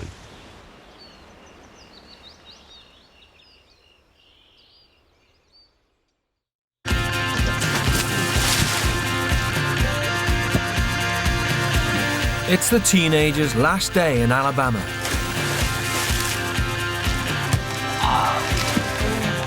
And Mark has one final request for Ross. I want to ask you to enable the privacy function. There's no reason why anonymous people should be able to come onto your page and leave abusive, negative, horrifyingly detrimental comments. All right, is that okay? Yep. Are you in agreement with that? Yep. I would like to be able to not use it as much. I know for myself I would never be able to get rid of it. I don't even want to get rid of it. That's not my aim. But I think more of an aim is to try and maybe find something else to do other than MySpace when I'm not when I'm at home. The Garnetts have invited some friends round for a goodbye barbecue. I'm collapsed on the floor, wetting myself. My friend's next to me, they're dying, literally. Steam's coming up their head. While the barbecue is in full swing, Mark has a few words of encouragement for the British teens. Think about the things we talked about this week. You know what's to do and what not to do. And, be respectful to your mom, as you will be. And know that they love you. And you have an opportunity to start fresh, with every bit of confidence and faith in you. Thank you. Yeah, you've got what it takes. I believe in you. I really do. Don't worry about what's happened in the past. You can't do a thing about it. But you can take care of today. You're going to have a great life, my friend, and I hope we'll stay in touch. And I'll tell you one last thing. I would be proud to have you as my son. Yeah. And I thank you for letting me be your dad this week. Thank you so much. It's been a pleasure. Oh, man. It's been great. Thank you so much. I'm really going to miss them. And it has been such a pleasure to be here this week. It's been hard, but it's been worth it. Here we go.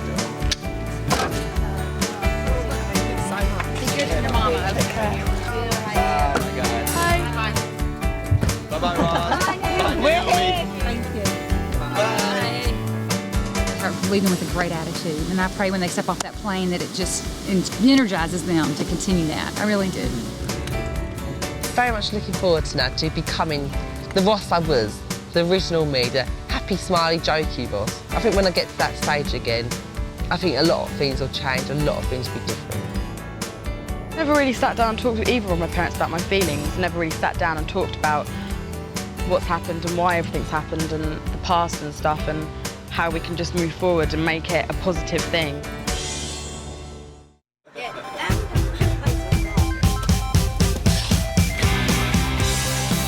Hello.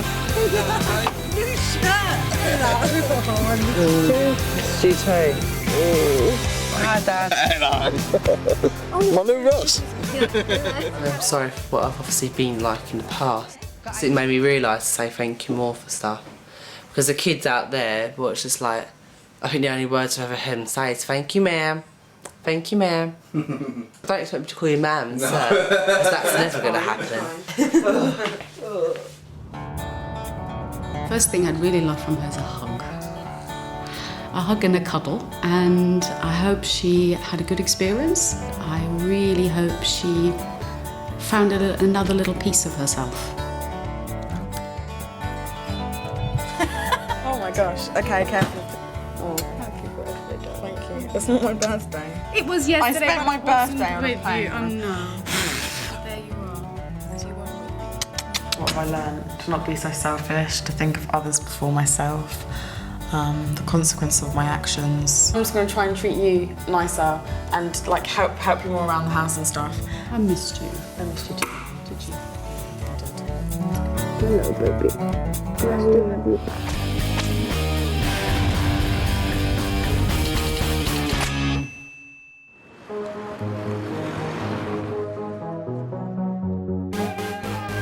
"17-year-old Debbie McQueen is partying her life away. I know I sound really bad, like underage drinking, older boyfriends, going out every weekend. She's completely dropped out of college and spends her days sleeping and obsessing over her appearance. I've got 7 mascaras that I use. Everything I've got to set in order that I've got to use them in as well. I'm a bit OCD with that actually. I just didn't see the problem with a few people sat upstairs having a drink. But you didn't ask. Debbie's stepfather Dave has been a part of her life since she was 4 years old. When I was younger, I was like his little princess, to be honest. Like, I remember it was always him that I went to. But in recent years, the relationship has completely broken down. I am being considerate. They're not coming here, are they? Debbie, So there's not a problem. No, listen. they're not coming here, so there's not a problem. We're always at loggerheads.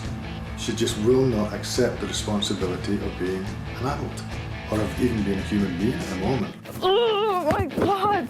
See how I swear. I hate being told what to do. It really grates on us. Like, I don't mind being asked to do something, but as soon as someone says, you will do this, the first thing I say is, no, I won't. The guidance that we're given her is falling on deaf ears, and at the minute I'm at a loss as to exactly where to move forward from here.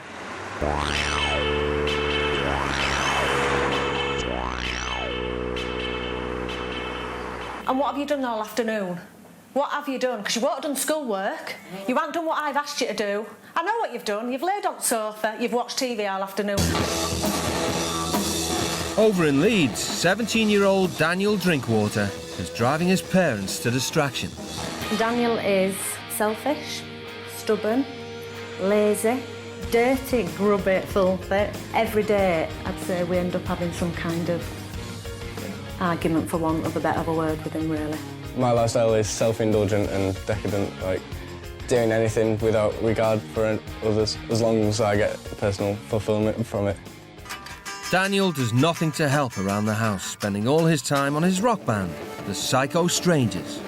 I can't bear to speak to another teacher again.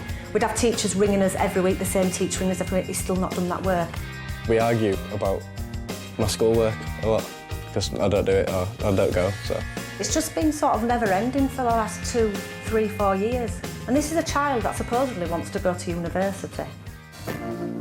Daniel was a promising student, but he's been asked to leave 2 out of his 4 A-level courses. He's so much cleverer than I am that it's just such a waste. And it's not that he needs to make a massive effort, he just needs to make a little effort and he'd go a long way. He thinks he's a rock star. He absolutely thinks he's a rock star.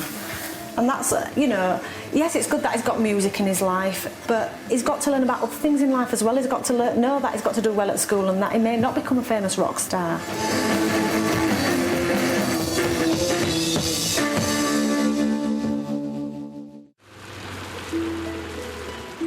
To try and get their lives back on track, both families have agreed to send their wayward children to live with new parents on the other side of the world. Oh, have a good time. Use this.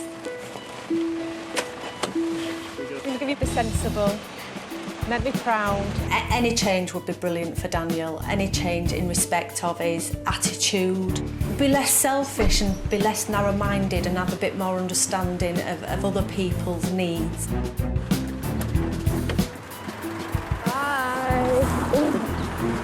Have a nice time. All right. I mean, take care of yourself, Debbie. Oh, I will. Yeah, but I want you to enjoy everything as well. I will. And come back and learn something. And if I can give you that, to treat yourself, all right? I hope they are strict and enforce the rules, because then she might realise just how easy she's got it here.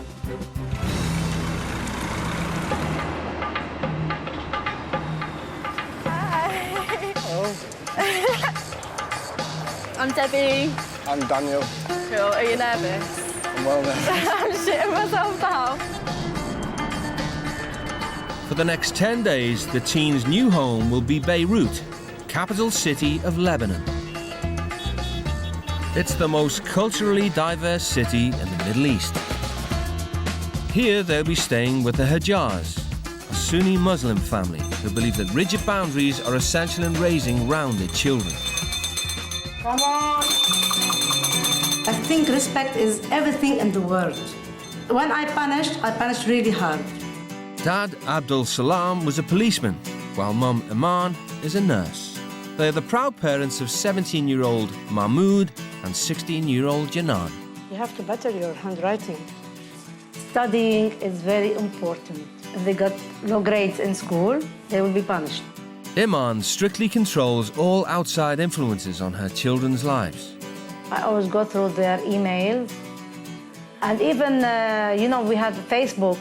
I always make like surprising them. What you gonna do? What are you doing?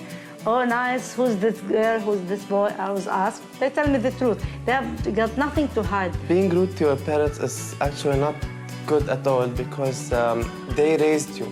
Dry the dishes and you put them in place. As a progressive Muslim family, the Hajjars are keen to expose the Western teens to their cultural values. Americans and the Britain and all the other world think we're terrorists, think we're bad people, but it's not like that. We are open-minded, we go out, but we have some rules. We don't drink, we don't do bad things. This is some orders, we have to obey them.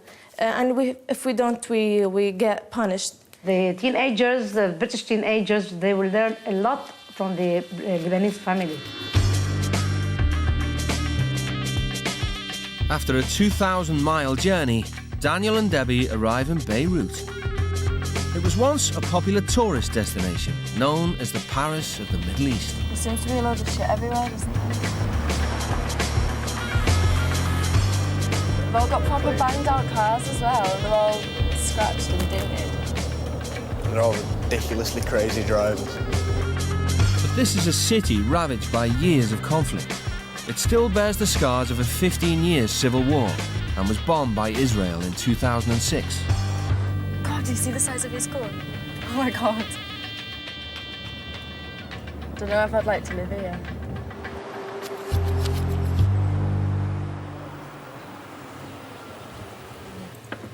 Hello. Hi. Hi, how are you? Nice Debbie? to meet you. I'm Debbie, yeah. I'm Iman Hajjar.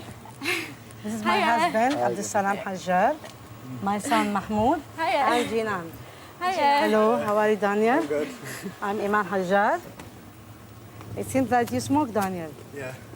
Smoking is not allowed in our house. Oh, okay. Okay.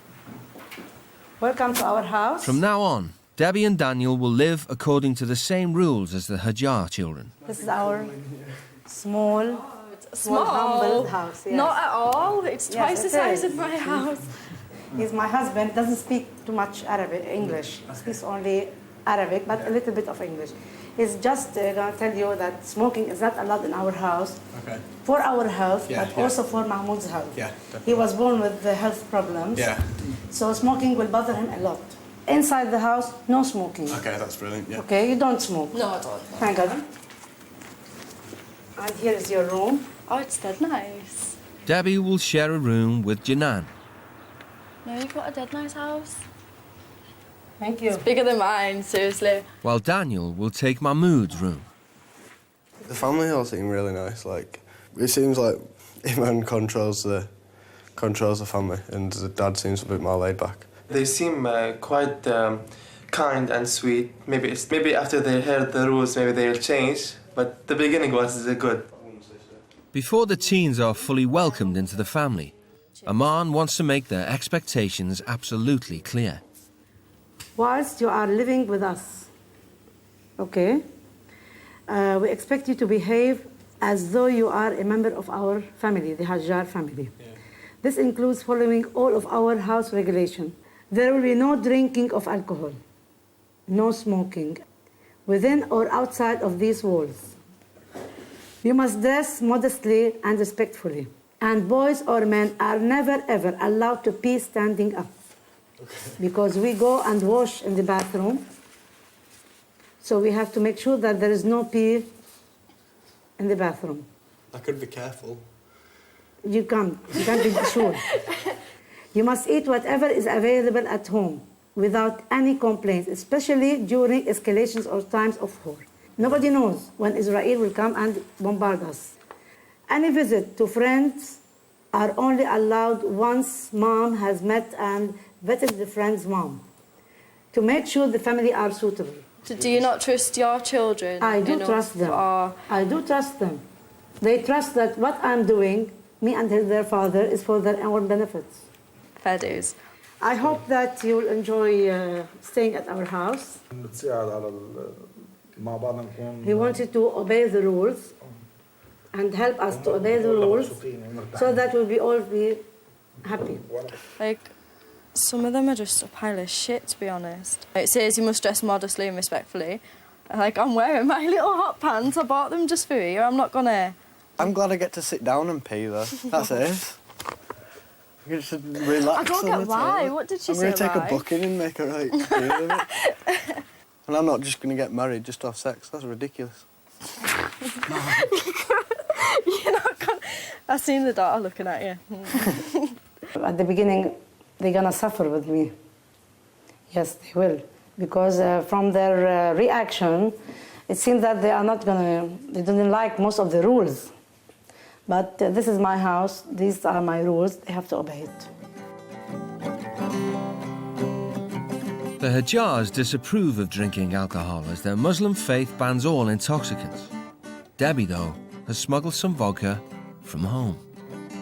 I bought, like, alcohol as well. You look dead scared. It's all right. Don't worry, you won't get into trouble, like. But, yeah, like, I always have a few drinks when I go on holiday. If she finds out, she's going to go mad, isn't she? If you want, you can give it to her. She'll... Oh, no. It costs money. I'm not giving it No, away. she's going to give it back to you when you're going back. No, I'll just drink it. It'll be fine. Me and Daniel are going to go out, so... If Debbie tries to drink the alcohol here, in the house, she's going to be caught.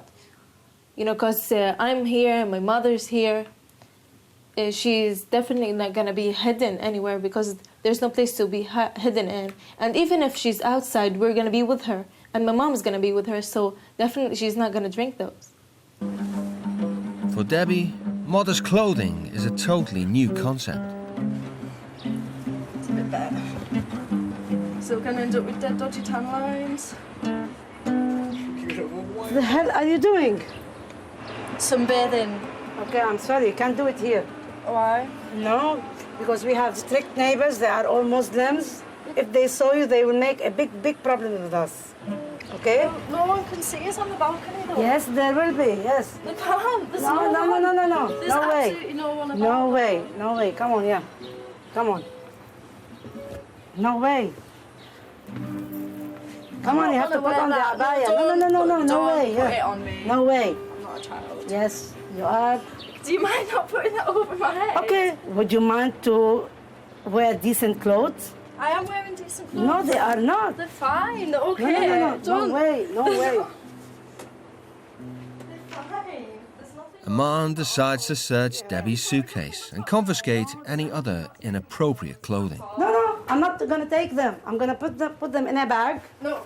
But In I a swear, bag. you're not taking them. You're going to stay on your luggage. As long as I have to, you're not taking my clothes. Okay, fine. You're going to stay here. Fine for me, stay. Wear this and stay in the room. Brilliant. But you are not allowed to get out of the room until you change your clothes. That's fine. I've got Okay. plenty of the shorts and vest tops to wear, so that's all right. I hope you won't be bored sitting on the luggage in your luggage. You'll be hungry. You have to go to the toilet. No, don't I you? could not eat for days. It's fine. You don't have to need to go to the toilet. No. We'll see. No, fine with me. You have to stay here. If you change your mind, I'm waiting for you. Cool. Debbie, I think she is a little bit. She seems nice, but she is a little bit naughty. With Aman's back turned, Debbie wastes no time in breaking yet another rule. Oh my God. Oh my God. Debbie, you are smoking. No, that's Daniel's. I'm just holding it for a sec. Really? I don't smoke. I know that you don't smoke. No. But I see Marlboro light. Oh, they were Why? mine, they're mine. Oh, they're his. I bought some And today. I can count 1, 2, 3. I'm sorry, I'm not allowed to smoke anymore. Can I smell your mouth? Yeah. Oh, it seems that you are smoking. No, I took one. Yes, you are. You took one. But I thought you don't smoke. No, I don't. It's just been a stressful day. You smell now. You are smelling. Yeah. Really? So you want to smell like him? Oh, thanks, yeah.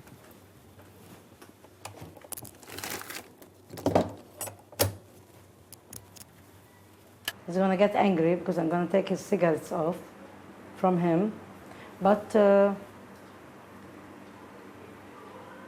he must be punished. It's the end of the day, and both Debbie and Daniel are starting to realise just what they've let themselves in for. Yeah, I'm not dependent on them. I can go without them. It's just a comfort there, so I'm like, people have sweets or chocolate or whatever. I've got cigarettes. Everyone kept telling us it's not a holiday, it's not a holiday. And I came expecting a holiday, and it's not at all. My first day is shit. I want to go home.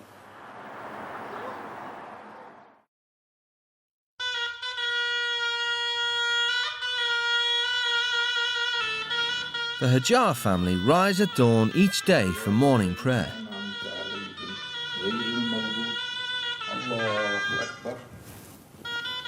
Good morning. Today, Aman is keen to give the teens an education in Lebanon's long religious history. Come on. She's taking them to an ancient mosque sited on the ruins of a church built by European crusaders nearly 800 years ago. It's called Al-Umari Mosque. It's a very old mosque, you can see from the construction. You are not allowed to get into the mosque wearing these clothes. Okay? Aman wants Debbie to experience Islam from a woman's perspective. So this one for you.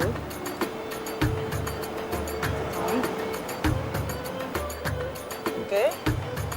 You should have to do this as well, just for the experience.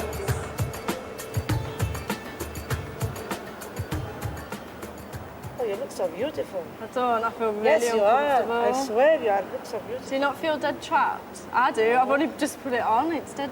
Okay. Really? You look so beautiful. Yeah. I don't feel it. Doesn't she? You look so beautiful.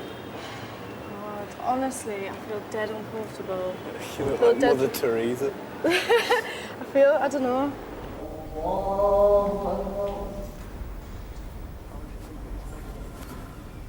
I really don't care. I just want to leave. I don't feel comfortable at all.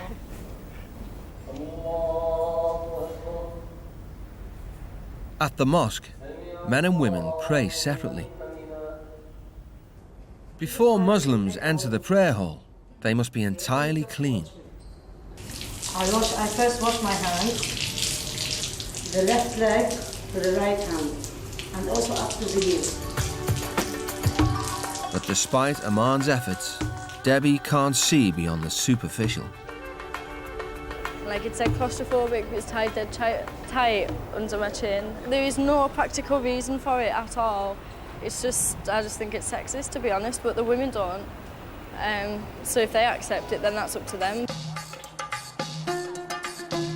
The teens are required to attend school during their stay in Lebanon. Aman is ready with her instructions. You have to wear these clothes. Nice ones. Nice long sleeve shirt. Nice. And the trousers. It's awful. I fucking hate uniform. Honestly, I actually feel like crying. I really do. I'm not wearing this. I feel like I'm working in an ice cream shop. Look, I have no. For Aman, a first-class education is the greatest gift a parent can give their child. The most important achievement a human can achieve in life is education. Because education is it's the road we have to walk to get what we want. Without education, we have nothing. But for college dropout Debbie, school was always a social event. I was protesting in the eye with it. Aman's already told her the school dress code bans makeup. Debbie, has you put any more eyelashes, mascara on your eyelashes? Like, I've put one more layer on, but honestly, just let the school worry about it. No, it's my responsibility to tell you that they will phone me and they will tell me that she didn't obey our rules. I haven't put much, like, I haven't got as much as I normally do on. Yes, they are. No, that's not, that's honestly, when you first wake up, they were perfect, your eyelashes. They were perfect. You know what you've done to them? For me, they look like the legs of a cockroach. Thank you. I'm actually dreading this now. At least we look sexy though. That's the main thing, right? The teens are heading here, the Lebanon Evangelical School. It's a Christian institution but welcomes students from all religions.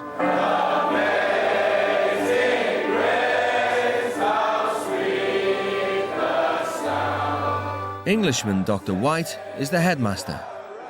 He has a progressive approach to education. I want to tell them what I believe, and then it's up to them to work out whether they think it's right or think it's wrong. And I want to have discussions. I want them to think. But the teens will have to answer to a man if their behaviour doesn't meet her expectations.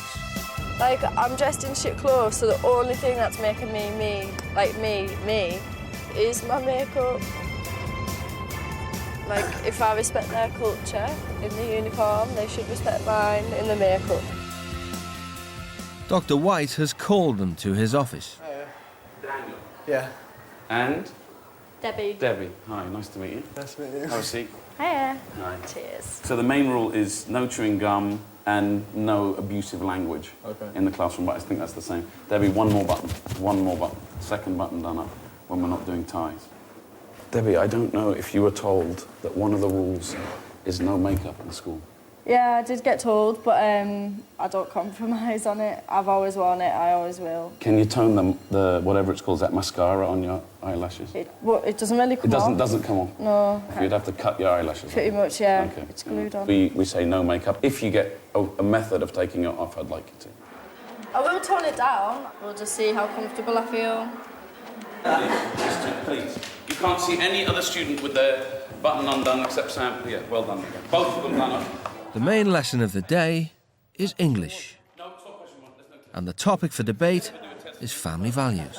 Debbie, you care about what your family thinks about you? No, well, they don't have an opinion on me, to be honest. I'm not close with my family, so... And you don't have an opinion on them? No. Daniel, would you say the same from what you put there?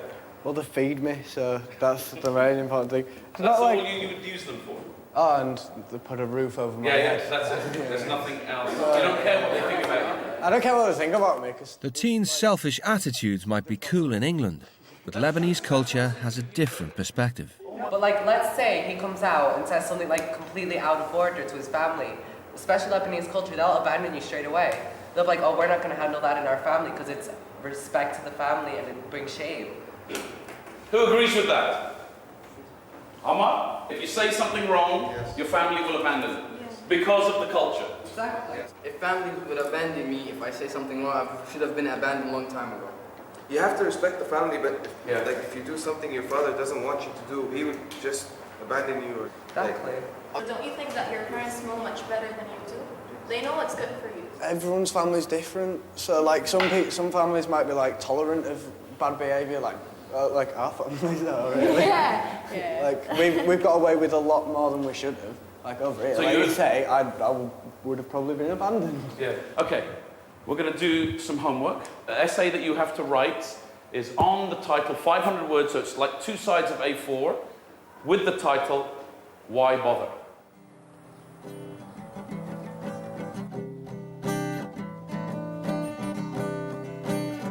True to form, Daniel puts his music before his studies.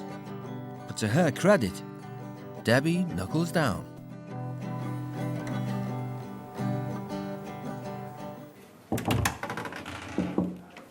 Hello. So you're not going to do you're not doing your assignment. No. Debbie is almost finished, Debbie. I've already said I don't want to do it. I don't do homework at home. Yes, at home. You are not now here. You are not at home. Yeah, I know. You are now at my house. You are not now at my house. Yeah. Okay. I'm asking you politely to do your assignment. I'm saying politely, I don't want to do it. But you have to. We have to do some things in our life. We don't like to do it, but we have to do it. This is life. This is what life is about. I don't like to cook, but I have to cook. So yeah, I'll stick to your mind. You're not gonna change it. Okay, fine. A 500-word essay to a school I'm not going to see again, and on a thing like why bother when I can just say, well, yeah, why bother? I'm not going to do it. It seems so vague. If they want me to answer the question, I'll talk to them about it, but if I'm writing it down never to be marked or it don't mean anything, there's no point. Yes, I am disappointed with Daniel today. I was surprised. I think Daniel's problem is probably with getting orders. Doesn't like to be told to do something. He thinks himself he's free to do whatever he wants, whenever he likes. He doesn't bother. Debbie may have done her homework, but a man wants to discuss her reliance on makeup. Can we have a talk? Here. Have a seat, please. You should take your mascara off. It doesn't come out, like, I do not take it off for anyone, ever. Because I used to get bullied about the way I look, so... You are so pretty. No, I'm artificially pretty, there's a difference. So, does eyelashes give you confidence? That's confidence? Definitely. Why? Because it's, I don't know, it's like a guard, isn't it? Honestly, I lose my personality and everything without my makeup on. I'm not me. It's just, it is kind of like... It does sound pathetic. Like me wearing makeup and dressing the way I do changed absolutely everything for me. Like, I stopped getting bullied, stopped being a nerd, stopped kind of being unpopular, started getting treated better, started getting drinks bought for us, and it's like, it's kind of who I am now, I'm used to it. This is absolutely ridiculous. I'm not taking it off. I can't. It's like if I've got to wear that stupid uniform, it's the only thing I've got to kind of keep myself. Look at the hiccups.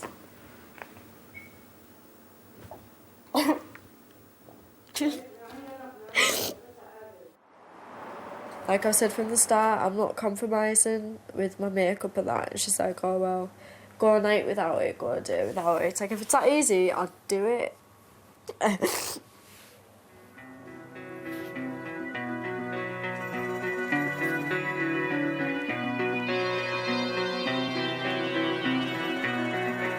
It's halfway through the teen's stay in Lebanon. Wearing limited makeup, Debbie has decided to get her confidence from elsewhere. She's uncovered her secret stash of vodka.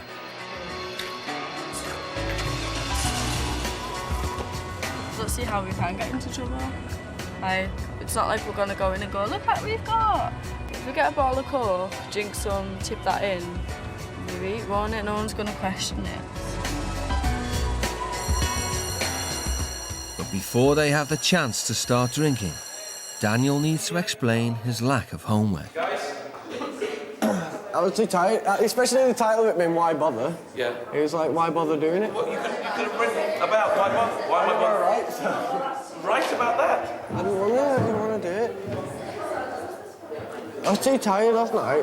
So what was the point of setting homework? Why didn't you tell me yesterday I'm not going to do it? Debbie, did you do your thing? Good, Carla? Where's Carla? You do it? David? Jake? Got it?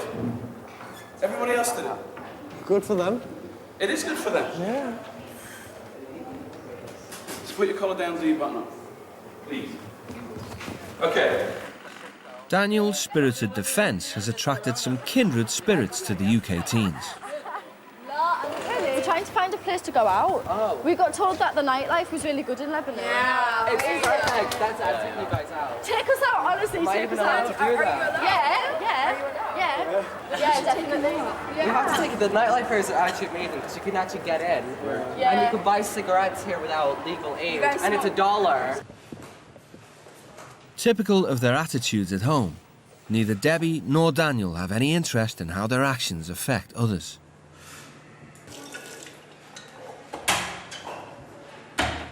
Vodka. They couldn't be more disrespectful to the devout Hajar family if they tried. It tastes fucking gorgeous. You know, it's David, just like corn, actually. It is, isn't it? Are you allowed to drink this in England? Yeah. Well, no, not legally, but... Oh, wait, I'm gonna... Not legally.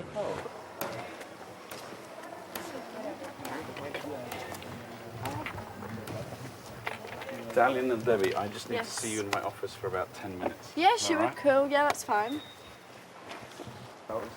Dr. White has called a man into his office to deal with her surrogate teens. How are you? Debbie, did you drink this in school? No, I haven't. Was it drunk in school? Okay, yeah, we drank it, that one at school. This one here? Yeah. But Debbie... Who did? Both? Yeah. Both of you. But you know, from the first day, alcohol are not allowed in my house. We're not in your house, though. It's in the In rules. my house. Yeah. This was in my And house. as well, we're kind of like getting This rid of it was while we in can. my house, in my girl's bedroom. This is very, for me, a very great violation of the rule. Debbie, Did Daniel smoke?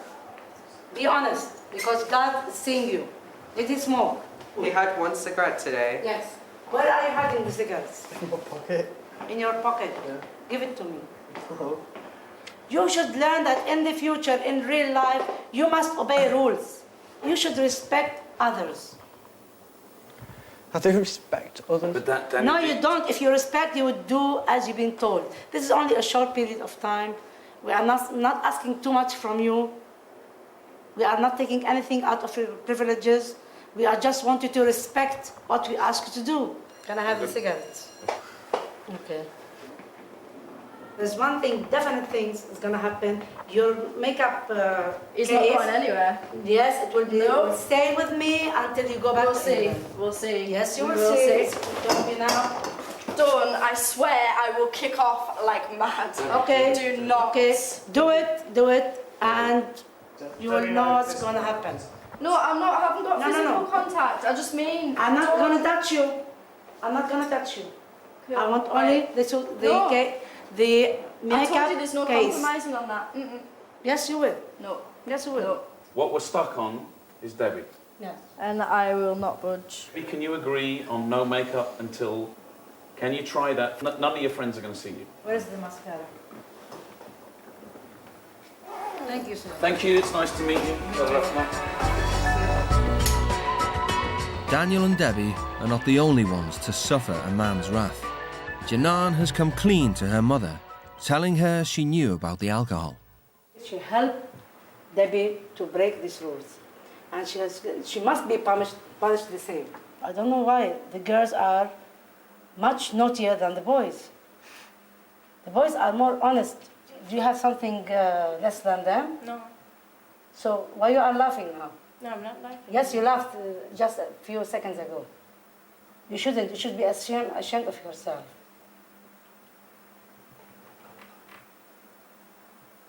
Don't look me in the eye. Go to your bedroom, because I'm not satisfied with you. She also took my phone, but she's gonna give it to me tomorrow when she gets took your to- phone? Why? Yeah. Because as a punishment, you know. That's not. It's got. Oh my God! It wasn't your fault though. You know, I just didn't want to tell her because you said you're not gonna get me in trouble, so I said nothing's gonna happen. I Yeah. was surprised that. I know. this No, I happened. didn't like. Oh shit! Yeah, I forgot. Because when we were talking at the school, she went, "Oh, you should have handed it over." And then, yeah, I said, "Oh, Janan told me to," but I said no. Like, I didn't even think that she'd do that. Bollocks. Sorry. She told me she's not gonna get me in trouble, but it seems that I got in trouble. Yeah. I trusted her, but you know, and she gave me a promise. Yeah. Tell the girls something. Okay, both of you have 5 minutes to get ready. Despite the tension, everyone needs to put on a brave face. They have a family commitment they can't avoid.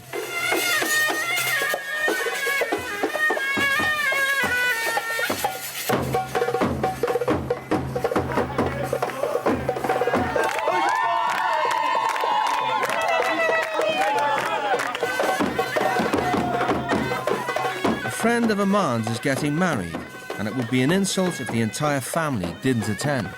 It's a chance for Daniel and Debbie to redeem themselves and make Aman proud. But Debbie is still sulking, and for once isn't in the mood for a party. Everyone's making out like I'm doing something wrong. No. You think you haven't done anything wrong? No, not at all. I haven't. You haven't? No. The true... No, because I really don't want your opinion. It really doesn't care. Like, it doesn't matter to me. It doesn't matter to you, but, No. but it does to me. Well, Because yeah, I have obviously the your right opinion to say matters to yourself. To tell you my opinion. You won't like the answer you get. Honestly, I'm in a really crap mood. I really do not trust myself to be civil. I think, you know what the problem with you?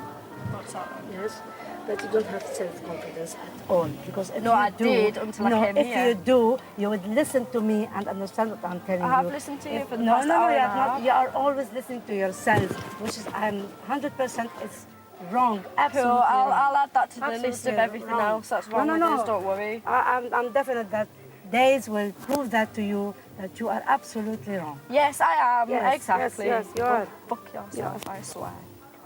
Just literally get out my face. You've been swearing at me. Yes, I am. Just go. No one has ever spoken to Aman like this before.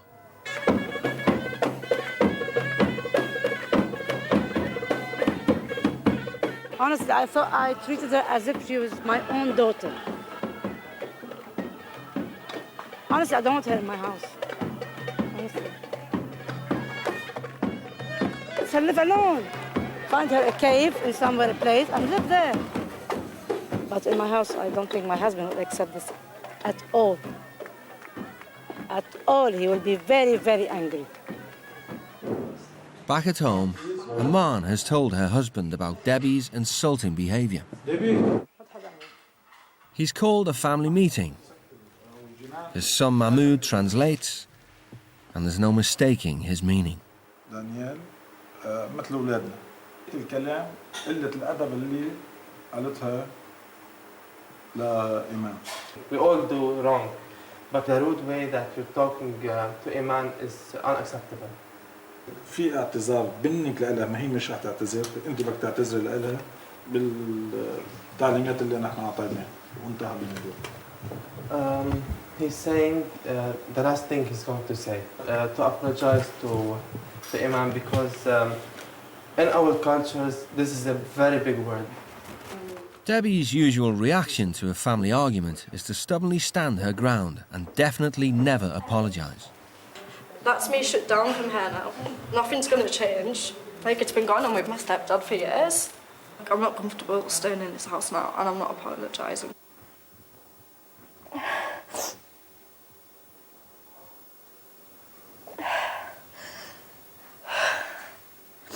I know she is not your mother, but you can just feel that she's your mother and talk to her, sit with her, explain to her how you feel, and believe me, you feel comfortable.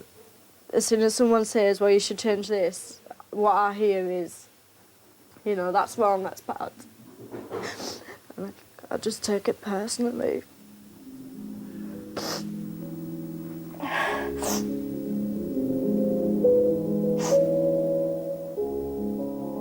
Like, being here's just kind of made it even more, like, drummed into us that I'm not good enough.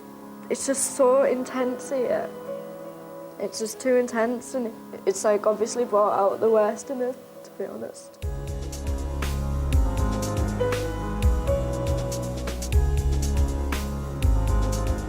As punishment for his own selfish behaviour, a man has sent Daniel to spend a day at a local children's charity.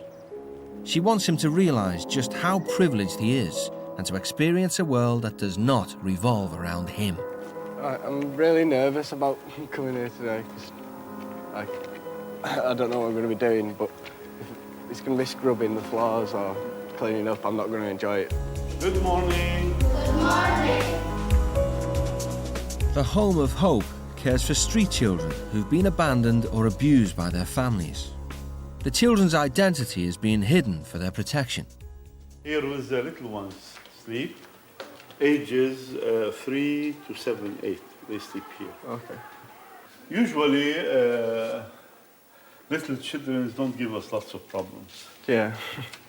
Is it the older ones that give the problem? Yeah. This is Hassan. Hassan is a 1-year-old Sudanese who came, and he is part of our family now. I would like to tell you about some of the stories of the children. The saddest one, of course, is the story of a little girl. She was 4 or 5 years old when the police brought her here. Her mom was trying to sell her for body parts, you know, to some rich family. Now you can see her smile and laugh, and this makes me feel so happy. At least I'd say this place, this home, has paid its dues to humanity, you know. Yeah, definitely. Daniel gets down to work, and for once, he's not complaining. I don't think I've ever done the washing up at home. But I don't even fill the dishwasher up, and that's not hard, is it? So.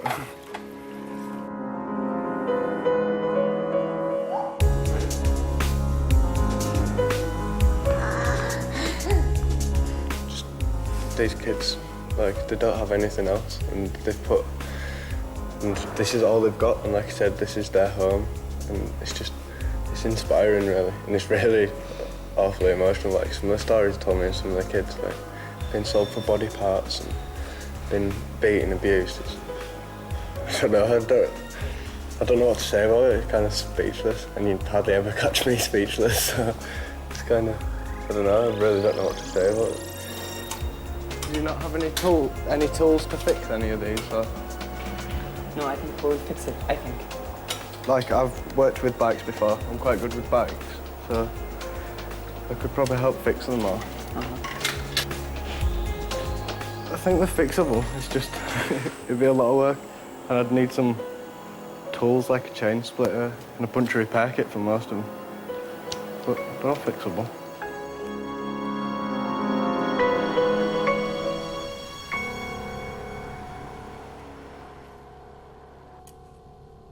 The teens have been in Beirut for nearly a week when Debbie has her first contact from home. We absolutely love you to bits, and we'll always be here for you no matter what. There used to be a little girl who would sit on her dad's knee when she was upset, who always wanted to hold his hand, not her mum's, and would tell him all about her problems, and he was the only one who could make it better. That little girl is all grown up now, and we accept that, but if you see her, tell her we miss her. To help her understand that growing up brings its own responsibilities, and that she needs to start and face them. We can only do so much, and we feel at times we have done more than we should. The rest has to come from you. Love you loads, Mum and Dad.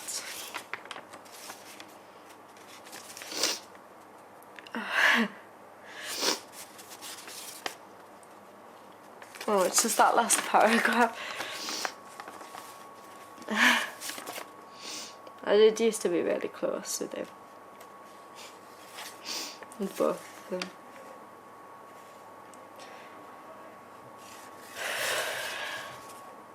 Just seeing the family together and seeing how close they all are, and it's just kind of proved how distant I was with my family. And it's happened so slowly and over such a gradual time. I hadn't noticed. But it's gonna sound really awful. I kind of feel like I'm not in a family. It's there's a mum, my dad, my brother, and then there's me. There's kind of a lodger in a house, to be honest. I want it to change. Kind of want my parents back, and my brother.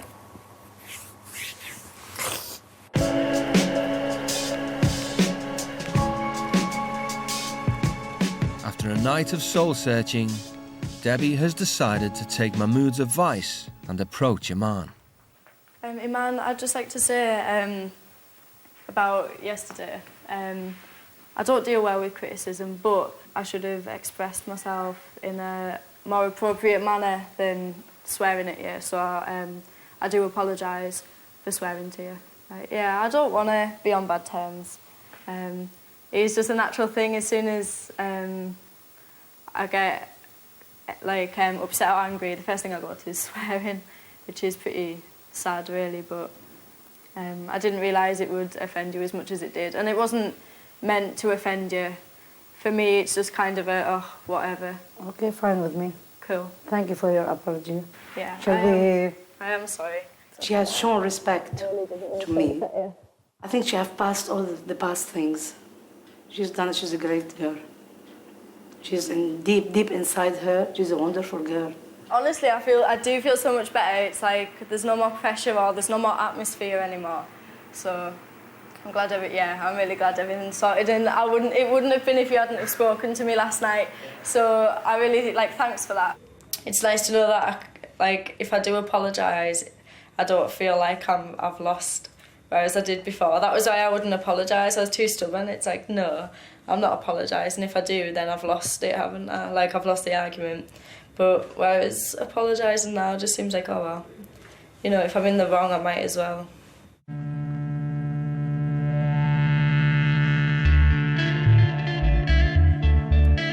Daniel has asked to revisit the Home of Hope.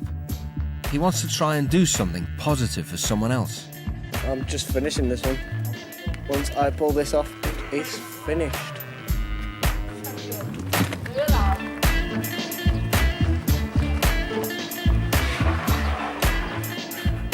Good.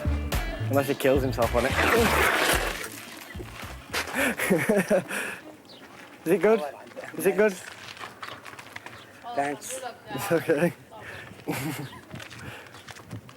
That is good. That's one down, there's loads more to go. He's realised he has an ability he can share and teaches the older boys the skills to fix bikes for themselves.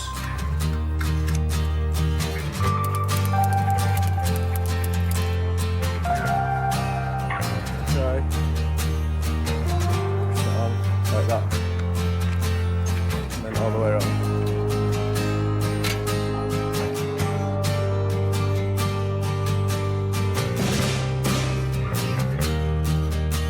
The Home of Hope has inspired Daniel to complete his school assignment, the essay on Why Bother? It's making me think about why I should bother for people and my parents, and just how it's making me think that I should stop being selfish. I found an opportunity to do the homework. Oh, the one from Friday. Excellent, yeah. Excellent. But, I like to see that sign that says nothing is too late, because I've done it. Excellent. Good man. Good man. Why bother? Spending time in Lebanon has made me think about my selfish, egotistical way, but most of all, spending time at Home of Hope made me realise why bothering really does make a difference. Bothering is the one thing the kids rely on at the Home of Hope. If no one bothered, these battered, abused and abandoned kids would have nothing. I live my life taking everything and everyone for granted. The kids at the shelter have nothing apart from the shelter, yet are thankful for everything that they receive.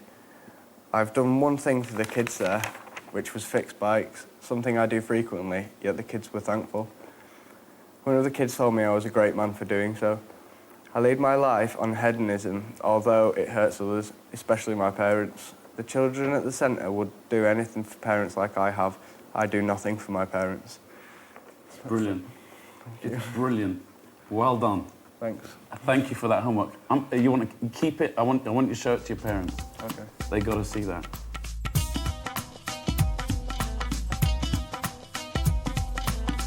The British teen's stay is drawing to a close, but not before one final excursion. A picnic in the country, Lebanese style. It's the first time in years Debbie's been out in public without makeup. If it was back in Carlisle, I wouldn't have went if I didn't have my makeup. I'd have just sat at home.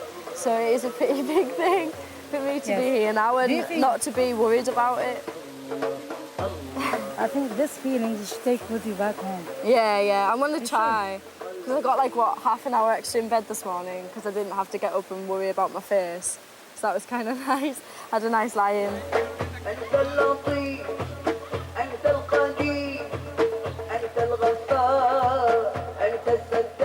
After the last couple of days and stuff, seeing how hard other people get it, and I can kind of see why it'd be a good thing to do things for other people rather than just thinking about myself all the time. It's time for Debbie and Daniel to leave Beirut and return home to their own families. I think we had a great experience with them.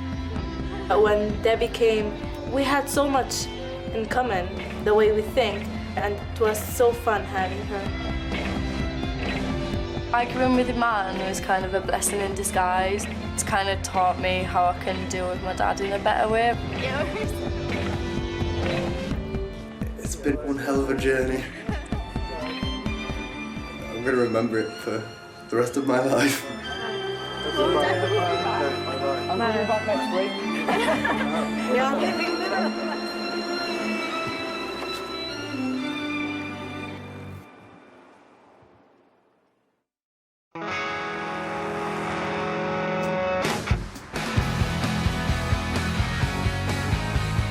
Yeah, I feel a bit emotional actually and quite excited to see him. He's probably grown up just in 10 days, but that's just been silly.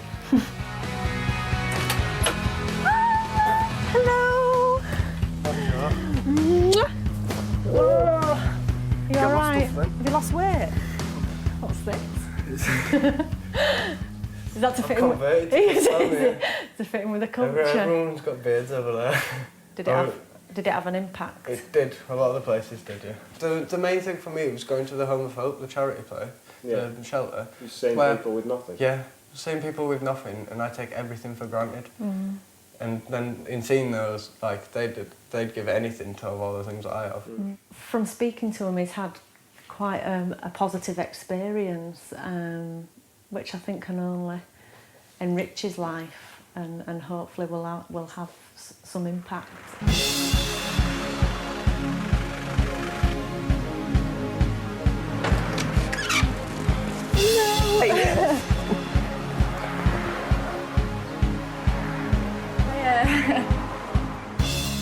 I love the family to bits. Like, they've welcomed us back at like any time, and if I'm ever back in Lebanon, they've said to like go straight to their house. And What have you learned from it? Honestly, I've learned that it's okay to back down when I'm in the wrong. Like, especially, it's mainly me and you, isn't it? I never apologise to you, you know what I mean? Like, it's always, even over the pettiest thing, it's a silence, isn't it, after we argue? And like, it was the first time I'd really apologised to anyone. And I kind of thought, like, I'd feel like I'd lost, you know what I mean? Like, oh, she's won, but it didn't feel like that at all. It's obvious that she has spent time thinking about how she's behaved, and especially towards you, you know, because I didn't expect that at all. That she would let things go, that she was prepared to sort of stand down, and if nothing else, I think that's going to make a big difference, isn't it? Oh my God.